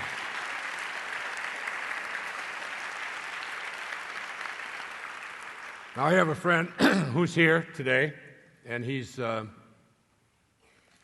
are you, Alex? Oh, there it is. And he's got a specialty. He's a musician, a very accomplished musician, and he takes letters that people have written, and he writes songs based on the letter. It's called For the Sender. He's a brilliant writer. I say it as an endorsement for his book. This is a beautifully written book with powerful message. I read it in one sitting and absolutely loved it. Here's a sample of his writing. He said, me and the leaves are barely hanging on when I get this letter. Autumn is painting change everywhere, and I am turning over a season of my own, although the trees are doing a better job of letting go than I am. Leaves and dreams alike are either dying on the limb or already gone, and so is she. It was a letter, a painful letter that he received. He's a beautiful writer, as you can tell just from that one paragraph. And when I showed him that letter, when Serena showed him that letter that she had written to me, he said, why don't I write a song called it? And he did. And I've asked him to come up here and sing it for you, or play it for you, and asked my daughter, Sky, who's just published, this is like the Wayne Dyer show here today, and the Wayne Dyer family. Her brand new CD called Letting Go, which has this song in it. And by the way, Serena is getting married on the 1st of July, and in Maui. And I am going to perform the wedding ceremony just as I did for Sky and her husband, and as I did for Ellen DeGeneres and Portia. 3 weddings. And the song is called This Gift, and it's a gift based upon the letter that I just read to you. If you'll come up, Sky and Alex. And this song is going to be sung, it's going to be the song, I guess there's a time in the weddings. I don't do weddings very often. But the father dances with the daughter. Well, this is the song that Serena has selected. Where do you want me? I want to come play it. I know. Nobody's invited me. So this is Alex. He's going to be actually performing, and you'll want to come to both him and, is it today? Yeah, 5:30. 5:30, and what time, Anita?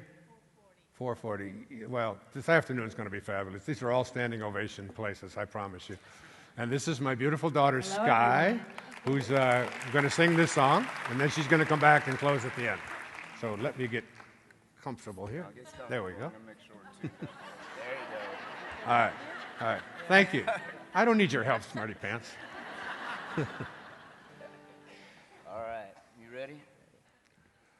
Okay. Get your shit together, as my kids say. Come on, Dad, you can do it.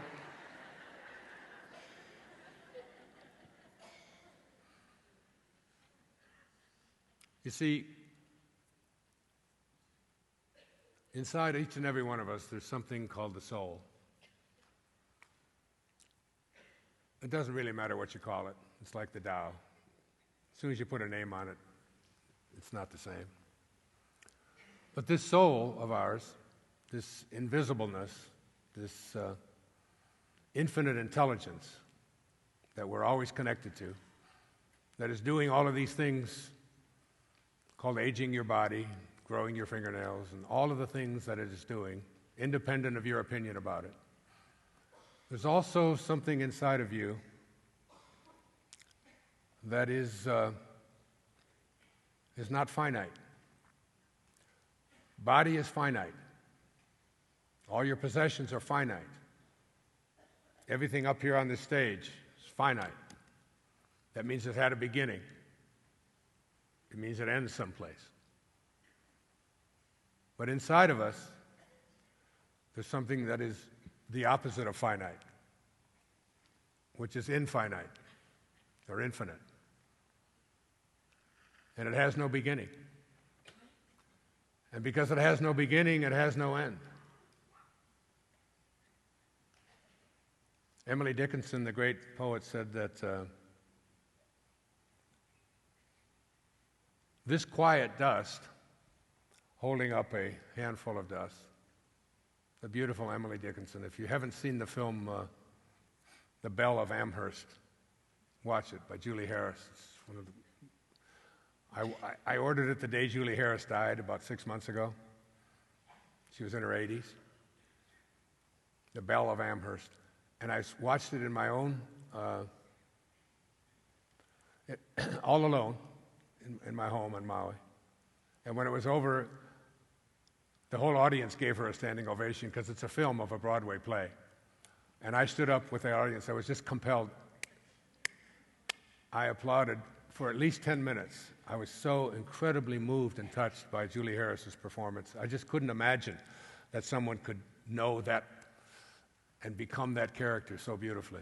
Emily Dickinson was a great poet. She said, this quiet dust was gentlemen and ladies and lads and girls, was laughter and ability and sighing and frocks and curls. This passive place, a summer's nimble mansion where bloom and bees fulfilled their oriental circuit, then ceased, like these. When my mom passed away, they gave us an urn, as she was cremated, and they gave us an urn of her ashes, it was dust. And I looked at my two brothers and I said, surely this isn't Mother. This isn't the woman who had to struggle the way she struggled and deal with the things that she had to deal with in her life, this beautiful soul. You know, Longfellow said that life is real, life is earnest, and the grave is not its goal. Dust thou art, to dust returneth, was not written of the soul. The soul is beyond all of that because it has no beginning and it has no end. And something that has no end means it has to keep what? It has to keep growing. It has to be. It just continues to grow. I wrote these words out about the soul. The ideal of the soul, the thing it asks for, is neither knowledge or light or happiness. The ideal of the soul is space, immensity. The one thing it needs is to be free to expand and to reach out to embrace the infinite. Yeah, the ideal of the soul is infinity. It's miserable when it's circumscribed and restricted in any way. That's what's going on inside of you. It has a theme song. It was sung by Roy Rogers and Gene Autry and Bing Crosby. You all know it. It's the theme song of the soul. Oh, give me land, lots of land, and the starry skies above. Let me ride through the wide open spaces that I love. Don't fence me in. You know, before I had any children, I had 8 theories about how to raise children. I even wrote about them, all right? Then I had 8 children, and now I have no theories about how to raise children. But one of the things I know for sure about raising 8 children is that nobody likes being told what to do. That little voice that you've all heard that says, "You're not the boss of me. You can't tell me what to do. I'm my own boss. I can think for myself." That's not the bratty outbursts of a spoiled child. That's someone who's saying, "I have a soul. I don't want to be fenced in. Don't put me in a box. Don't make my life what yours wasn't. Don't tell me what I should be or can't be." It's the infinite within each and every one of us. That's the soul. And every single one of us has it, and none of us wants to be put into a box. And all we want to do is continue to grow.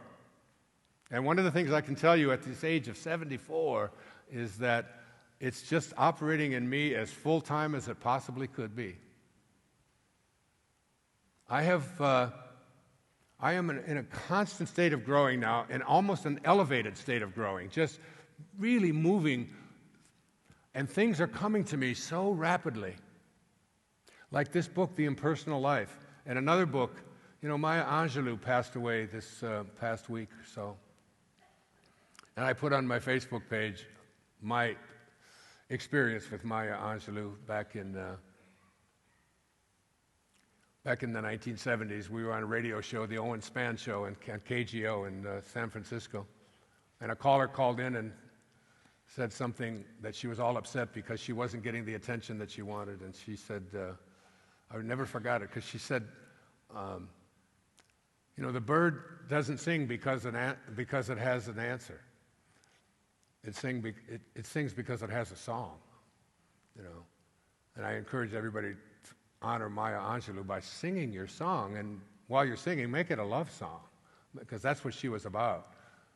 Her biography, I Know Why the Caged Bird Sings, because it has a song, not because it's demanding an answer.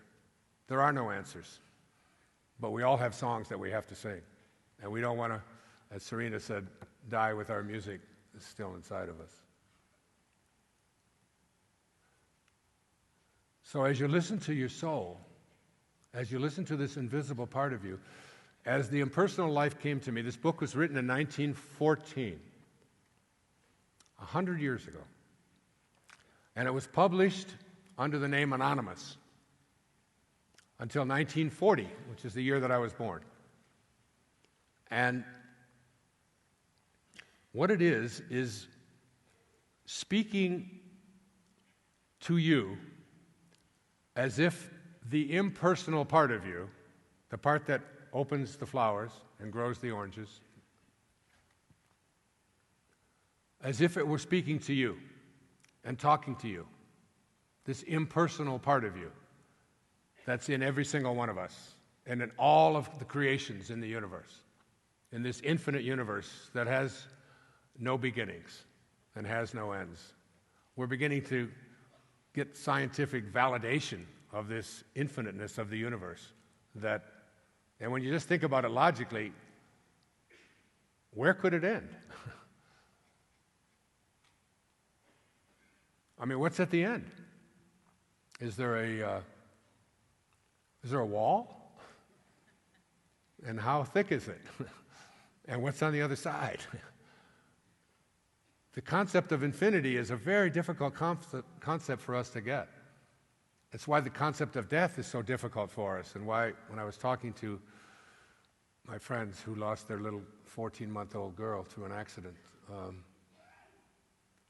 we can't grasp this idea that Abraham said. I had a conversation with Abraham, a 3-hour conversation that's coming out soon, and it was. And she said that if you really understood what was on the other side for you, which is what Anita gives us a glimpse of, is that it is so incredibly blissful and perfect, and there is just no opposite there.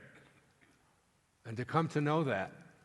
But I have been trying to get a hold of this impersonal self and to get a sense of it, to feel it in my own heart. And what it involves changing certain things about ourselves. Like the day that Serena sat behind me in Ephesus while I spoke to these people at the home of the Mother of Jesus, which was a significant moment in my life to be there in this place and to be giving a talk on Rumi. We stopped at there were 10 buses, 35 people. There's 350 people, 10 buses of 35 people. And we pulled into this area. It was at the end of September, very hot, very desert-like, in this city that is being excavated, an ancient city that was at the time of Jesus and before. 15% of it has only been excavated, so it's still 85% underground. And just to walk among those streets and all of that, and then to see this home where, when Jesus was about to be crucified, he said to John, "Please take care of my mother." And this, according to all the historical documents that they have, this is the place, in this home, in this stone house in Ephesus. And we all stopped for a bathroom break, and men all went into this gigantic urinal, and the women all went and got lined up in this other place, and there were a big line of women, and the men were just going in and out. It seems to be how it works. And so I went into this place, and I was leaving, and I washed my hands, and there was an old man in there, probably younger than me, but he was an old man. I was going to say 67, 68, but, that's like younger than me. And he had a roll of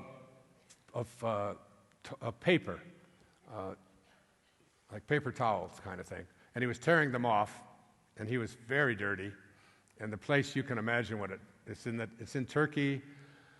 At the end of summer, the temperature outside is about 90-some degrees. You can imagine. Just try to take a whiff of what you think it must be like in this place. And this man was in there all day, and he would hand people these pieces of paper. And the old subconscious mind training, see, we all have this subconscious mind, and this subconscious mind is operating overtime all the time. It's the stuff that made us believe that God is something that's outside of us, and the idea that God is within us, even though all the spiritual literature, including the Old Testament and the New Testament, is it not written in your laws that I have said you are gods? You are all children of the Most High. You are all gods. That's from the Psalms. That's from the book of John. Those are the words of Jesus. And there's many, many others. But we still have come to this conclusion that God is something external to ourselves. So our subconscious mind has all of this conditioning that we have to overcome. And you can do that. You can even do it tonight as you go off to sleep. The last 5 minutes before you go off to sleep, listen to what it says in the book of Job. In a dream, in a vision of the night, when deep sleep falls upon men while slumbering on their beds, then he opens the ears of men and seals their instructions. I read that too fast. In a dream, in a vision of the night, when deep sleep falls upon men while slumbering on their beds, then he opens the ears of men and seals their instructions. That's from Wishes Fulfilled. That's from the book of Job. So that when you're about to go off to sleep, you're going to enter into your subconscious mind and marinate there for the next 8 hours. So whatever it is that you program yourself for as you go off to sleep, you're going to begin to manifest when you awaken into this reality. So you don't want to review all the things that you don't like, and all the things that aren't working, and all the stuff that upsets you, and all the stuff that you're mad at, and all the people that you resent, and all the facts of your life that are not the way you think that they should be. You don't want to be doing that unless you want more of that to manifest and show up in your life. Because when you awaken the divine mind, which can't make a distinction between what you think and what your reality is, if your thoughts are on, my life is really bad and terrible, Your subconscious mind's saying this over and over again. The universal subconscious mind, God, says, so that's what you want? And here's some more of it. And you'll continue to attract more and more and more of it. What you have to do is assume the feeling of your wish fulfilled, and the last 5 minutes especially, before you go off to sleep tonight, put into your consciousness, I am well, I am health, I am perfect health, I am healing, I am content, I am wealthy, I am positive, I am love, I am God. Even if you don't believe it, over and over again, use these words, I am. The words that God spoke to Moses. My name is I am, and that shall be my name for all future generations. And as you marinate in that, when you awaken, you will begin to attract more of what you have placed into your subconscious mind. That's why Serena said in here, the word blame is just not a word that we use. We are responsible for what we attract into our lives, and through our thoughts and our desires, we can create them. So there I was back in Turkey. So that's your assignment for tonight, by the way. Let just the last 5 minutes before you go off to sleep, begin to practice. I am living as if what you would like to attract is already an accomplished fact. In fact, the other quote from the book of Romans says, in the presence of him whom he believed God, who gives life to the dead, and hear these words, and calls those things which do not exist as though they did. You have to call those things which do not yet exist in your physical sense as though they did. You live from that place. That's how I healed myself of leukemia. It's gone. It's out of my life. It's no part of my life whatsoever.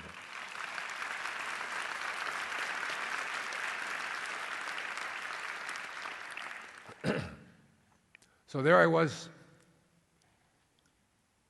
in Turkey, and this man was about to hand me a dirty piece of paper in this smelly place, hot place. And my subconscious mind training, which I had immediately came to it. I pulled back. This guy's dirty. Everybody's looking for a handout. Even in Turkey, for God's sake, somebody wants a tip and that kind of stuff that's been programmed into my subconscious thinking, which I'm not proud of, but in order to change it, in order to shift it, you have to first of all become aware of it. So I walked out, and I was on my way to give a lecture, which was being filmed. There's a whole big crowd there, and cameras everywhere, and here I am, this spiritual master, who's about to give a talk at the home of the mother of Jesus, for God's sake. And inside, I'm angry and going with this judgmental stuff. And I stop, because this is how you change your subconscious mind. First, you become aware of the thought, and then you begin to do something about the thought, and then you become aware of your behavior. And the most important thing is you change your behavior. In the recovery movement, we call it making amends.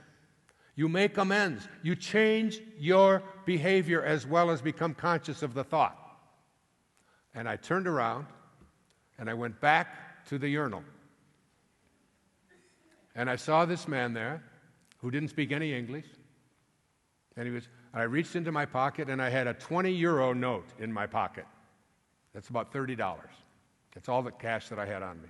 And I came over to him, and I embraced him. I put my arms around him, and I put the 20-euro note into his hand, and I said, thank you. Thank you. Now, and I walked away, and I went and gave the talk, and I corrected it. So now, what I did is I did a course correction in my subconscious mind training, and that's how you have to do it. Now, this is what I wanted to tell you. As I'm reading The Impersonal Life, I'm asking the question over and over again, how do I find it? See, I'm going to write about this. I'm already writing another book. In fact, I'm writing 2 books. Because I'm fulfilling a dharma, a desire. It's why I'm here. I live on Maui. you guys all want to get to Maui. I leave Maui to come here. And people think, well, you must be because of how much money you're making.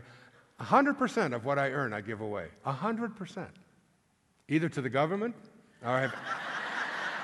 which takes about half, or I have 8 children who help me out with that on a regular basis. But trust me, it has nothing to do with money. It has to do with this desire that gets placed into our hearts that we can't stop. It's what puts me on a plane. It's what flies me overnight and turn around and fly back so that I can get back to the writing. Because it's a desire that my human self has nothing to do with. And I'm asking the question over and over again, how do I find it? Now, there's 18 chapters in The Impersonal Life that was written by Joseph S. Benner, because when he passed away in 1940, his wife, he was a Lutheran minister from Akron, Ohio, and his wife wanted the world to know who this man was. And it's not consistent with so much of what the Lutheran Church teaches. So that's why he published it as anonymous. But then, it's the book, by the way, that Elvis Presley lived with. When he died, he had it with him. He said it's the only book that ever spoke to him. And I want to write, well, I know what I'm going to do. I don't know yet what I'm going to do with it, because I'm just listening and surrendering. But the 17th chapter, there's 18 chapters in this. Isn't that interesting? 18. One infinite source. 18. There are 18 chapters in the Bhagavad Gita. One infinite source. There are 81 verses in the Tao Te Ching. Infinite source. Once. The number 18 in Hebrew is what? Anybody? Hayam. Life. Life. The number 18. It's a very spiritual number. So it's a Friday morning, and I have a series of things that I have to do on Friday. One of them is to go to the bank. And my kids are coming, so they like cash. So I have to get some cash, I have to cash some checks, I have to, make some deposits, things like this. And there's a girl at the bank, her name is Cheyenne, and she has, I've had this little thing going with her for 2 years. She has 3 children that are under the age of 4, just like my mother did. Her husband has diabetes. He's very, very sick. And so I always go to her window. Now, I've never said anything to her about this at all, but always I've seen her with her children at different places on Maui and so on, and I know what's going on. And she's a teller supporting a family with a husband who can't work at this time. So every time after I do all the transactions, I take a couple of $100 bills, and I place them under her little computer thing there. And I've been doing it for a couple of years. I just, and she, because I know the thing is being filmed, and I'm not sure if what I'm doing is legal or illegal. I'm not doing anything wrong, but I mean, it's like there's cameras everywhere, and I don't want to get her into trouble. And so it's 9 o'clock in the morning, and she goes to lunch different times, starting about 11:15. Anytime between 11 and 1, she goes to lunch. And I am thinking about going to the bank, but I want to make sure that I get there in time to be able to see Cheyenne so that I can put this money under there, because I just feel after a couple of years she's probably become accustomed to it, and it's just something that she needs. And but we've never talked about it. I've never said I'm giving you money. It's not about me, any of this, okay? And I'm only telling you this for a very important reason, not to make myself look good or anything, but to illustrate that how do you connect, how do you communicate with this higher self, with this impersonal self, this thing that is doing all of this stuff, that is making your body do what it's going through and opening the flowers and so on. How do you find it? And I had such a compelling thing, and then I put it down. I said, well, maybe I'll go after lunch. But then what if she's not there? What if she's on her break? I don't know. I know she'll be there between 9 and 10, and then I stop. And I said, no, I've got other things I want to do. I'm doing these crazy coffee enemas. I don't even want to get into that, but it's... and I'm doing this whole Gerson therapy, which is a phenomenal thing, and going to start a new franchise called Starbutts. You know, it's... yeah. Rear entry only, no front doors. Just an idea I have. I'm just working on it, you know. Nothing says morning like Folgers in your butt, you know, in your cup. My kids laugh at me. They think it's all, but I feel great every time I do one. And I recommend you look at the Gerson therapy, by the way. It's a very powerful tool for overcoming cancers and so on. Anyway, just a side thing on it. But I've got this compelling desire to go to the bank at this time. Not because of anything with me, but to make sure that I get to see Cheyenne and give her this extra money that I'm sure uses. So I finally just say, the hell with it. I couldn't resist. I got it. I went downstairs. I got in the car and went over to the bank and got it all done so that I made sure. And she was there, and sure enough, I went there. And then there's another lady at the dry cleaner that I always stop to. Her name is Elsie, and she's about 4'10" and maybe 300 pounds. And she works in a dry cleaning plant where can you imagine how hot it is and sweaty in there? And I always go in there and give her about $100, and sometimes more. And I always put my arm around her because I don't think anybody ever does. And then I went back. And I picked up, and I was reading the 17th chapter, which is called Finding Me. And this is what it said. The best and the surest way you may know me, capital Me, M-E, is your highest self, your impersonal self speaking to you all the time.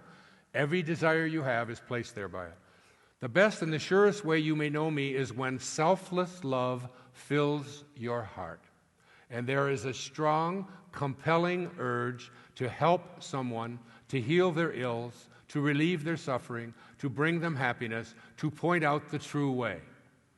That is the actual feel of me within you, pushing the personality aside, using your mind and body for the purpose I created them, as avenues for the expression of my real nature, which is perfect love, the Christ of God, the one vitalizing, quickening, life-giving, strengthening, healing, all-supplying, all-informing power in the universe. If you will but turn to me and will carefully watch for and study these impressions which you are receiving every moment, and will learn to trust them, and thus to wait upon and rest in me, putting all your faith in me, I will guide you in all your ways. I will solve for you all your problems. I will make easy all your work, and you will be led among green pastures beside the still waters in life.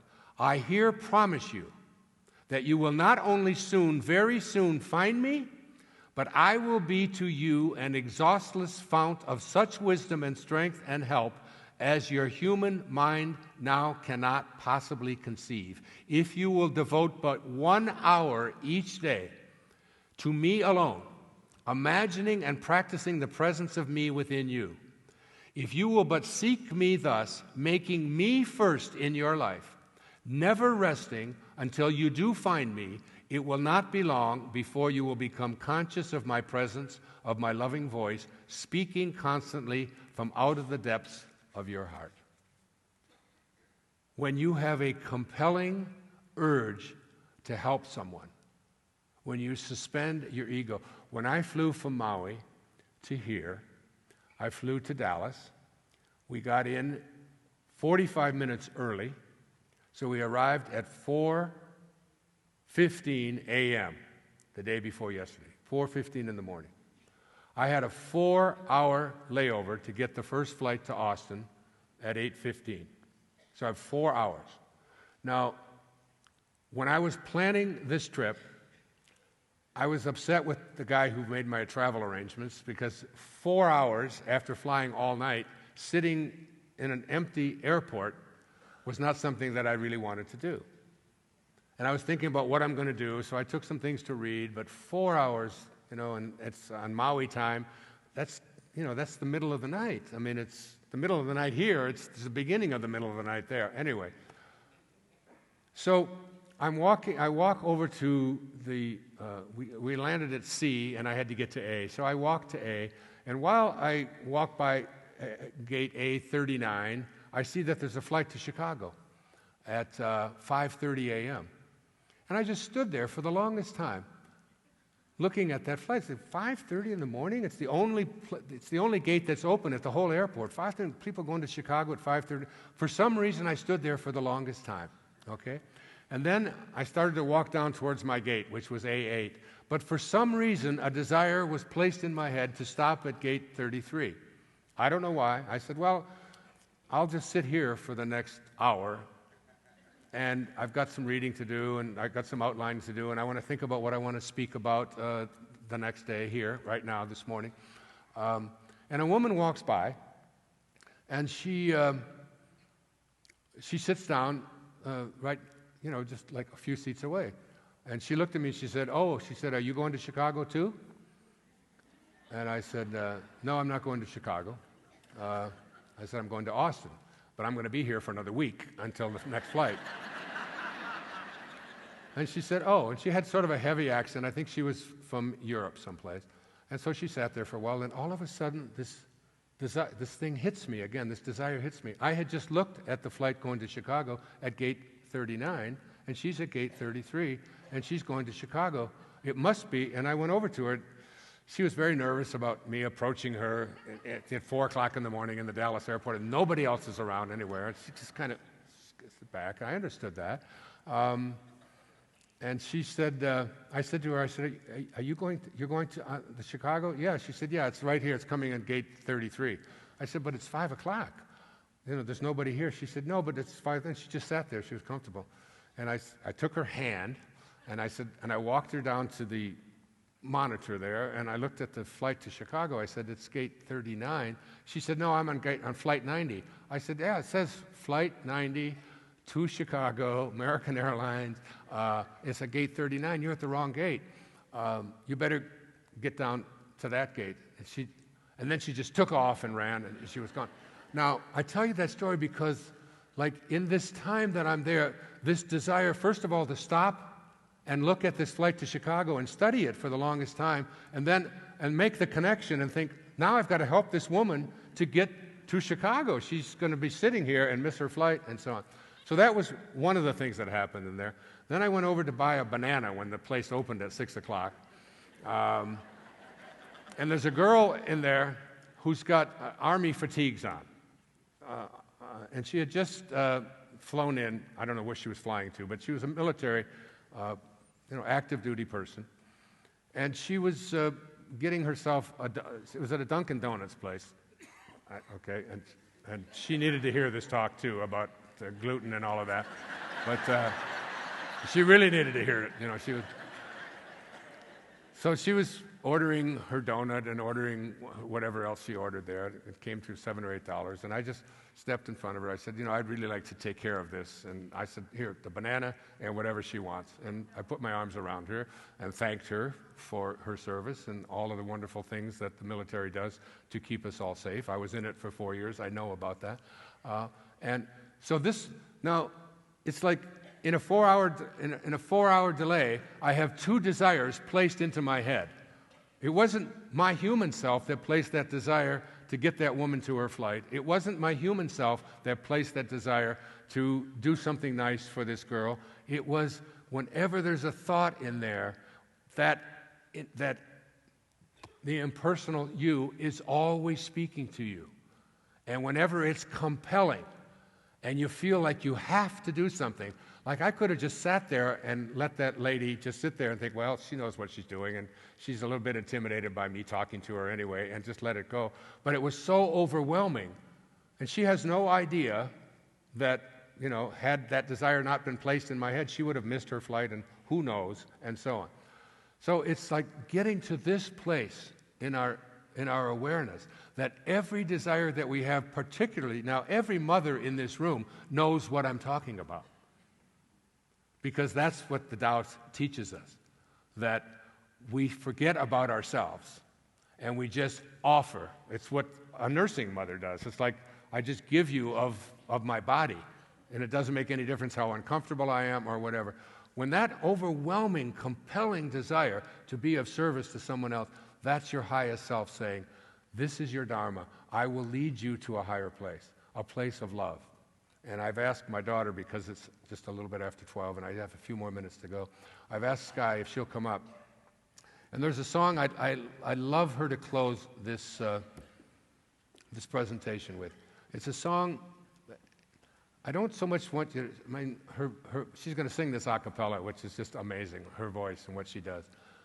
But the words to this song are so powerful. They're everything I've been attempting to convey to you here this morning. The song is called The Greatest Love of All. And it was, of course, sung by the great Whitney Houston, who had one of the greatest voices of all time. Just a few days before she passed away, I even said to Sky, I really feel like I need to contact Whitney. And then I didn't follow through on it. And 2 days later, I don't know that I had anything to do with it.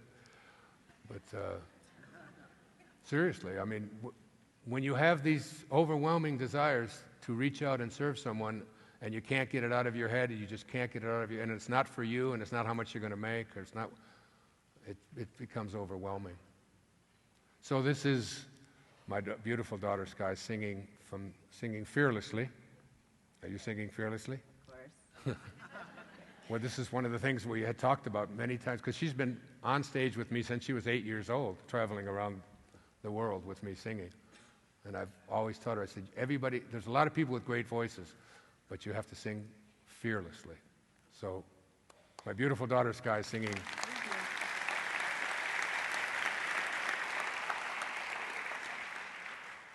I believe the children are our future. Teach them well and let them lead the way. Show them all the beauty they possess inside. Give them a sense of pride to make it easier.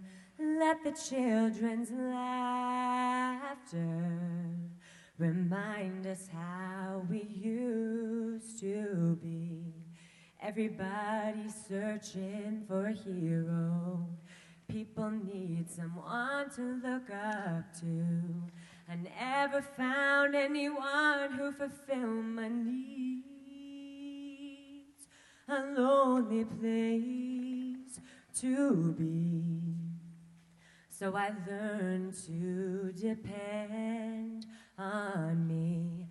I decided long ago never to walk in anyone's shadow. If I fail, if I succeed, at least I live as I believe. No matter what they take from me, they can't take away my dignity, because the greatest love of all is happening to me.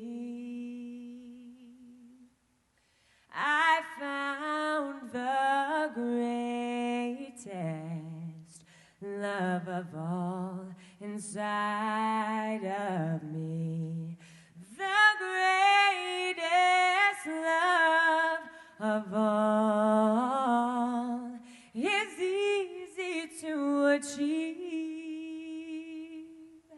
Learning to love yourself, it is the greatest love of all.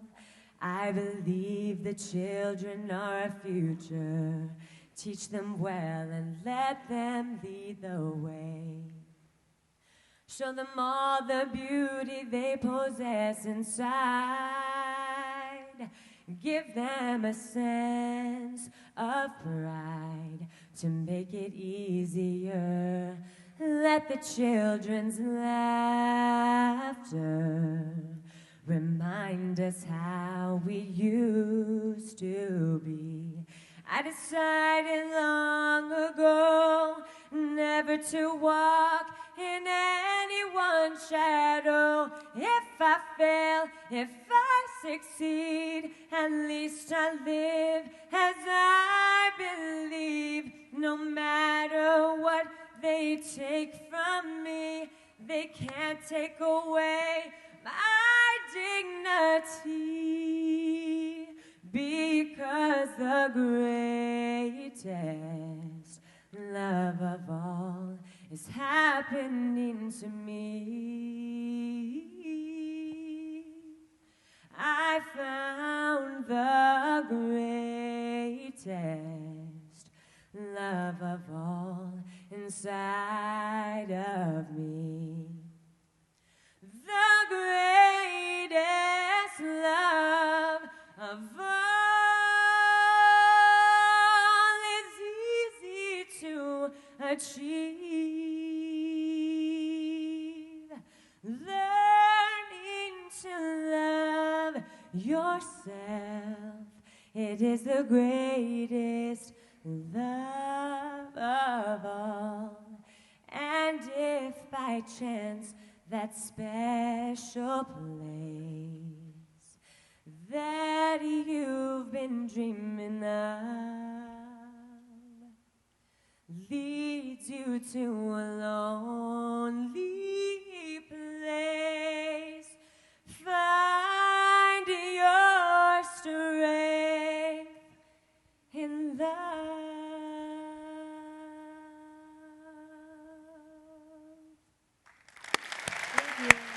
Beautiful, honey. Beautiful, beautiful, beautiful. Look at this Thank side. you, sweetheart. Thank you, honey. Thanks. Great job.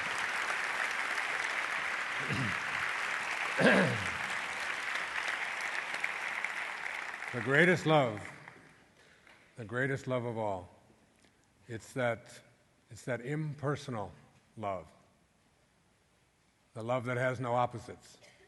When you listen to Anita today, when you listen to Alex later today, and so many of the wonderful speakers that are at this event, it's all about this. It's all about having that compelling urge and listening inside and reaching in and being of service.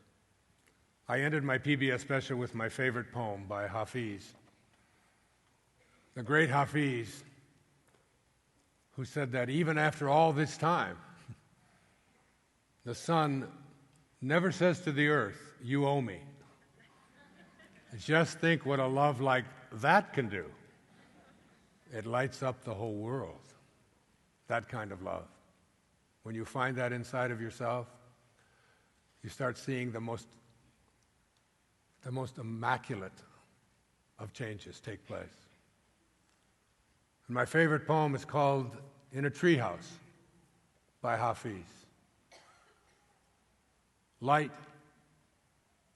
will someday split you open, even if your life is now a cage.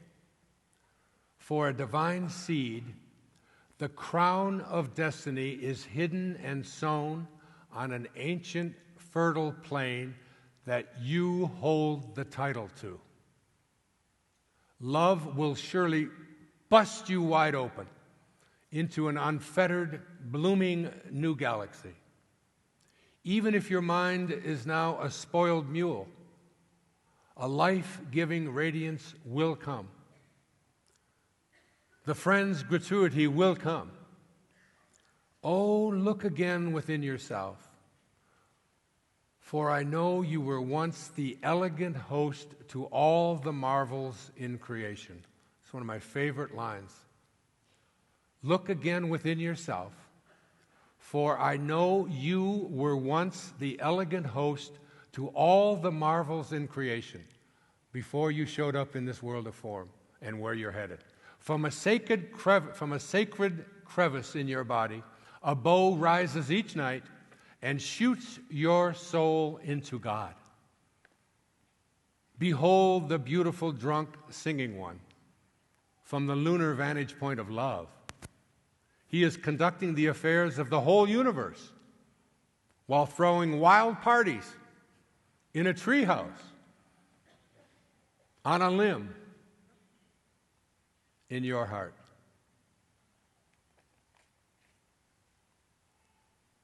In your heart. You hold the title to all the marvels of creation. In Moby Dick, Melville says, "For as this appalling ocean surrounds the verdant land, so in the soul of man lies one insular Tahiti, full of peace and joy, but encompassed by all of the horrors of the half-lived life." The half-lived life is the life where you refuse to recognize your own divinity, that you are a spark of God, and you must be like what you came from. As Rumi put it, you who seek God apart, that which you seek, thou art. If you want to see the beloved's face, polish the mirror and gaze into that space. That's where you'll find God. And when you are compelled to reach out in love, you will find your impersonal self. Because in every single moment of your life, you have one choice. I promise you, one choice. You can either be a host to God or a hostage to your ego. It's your call.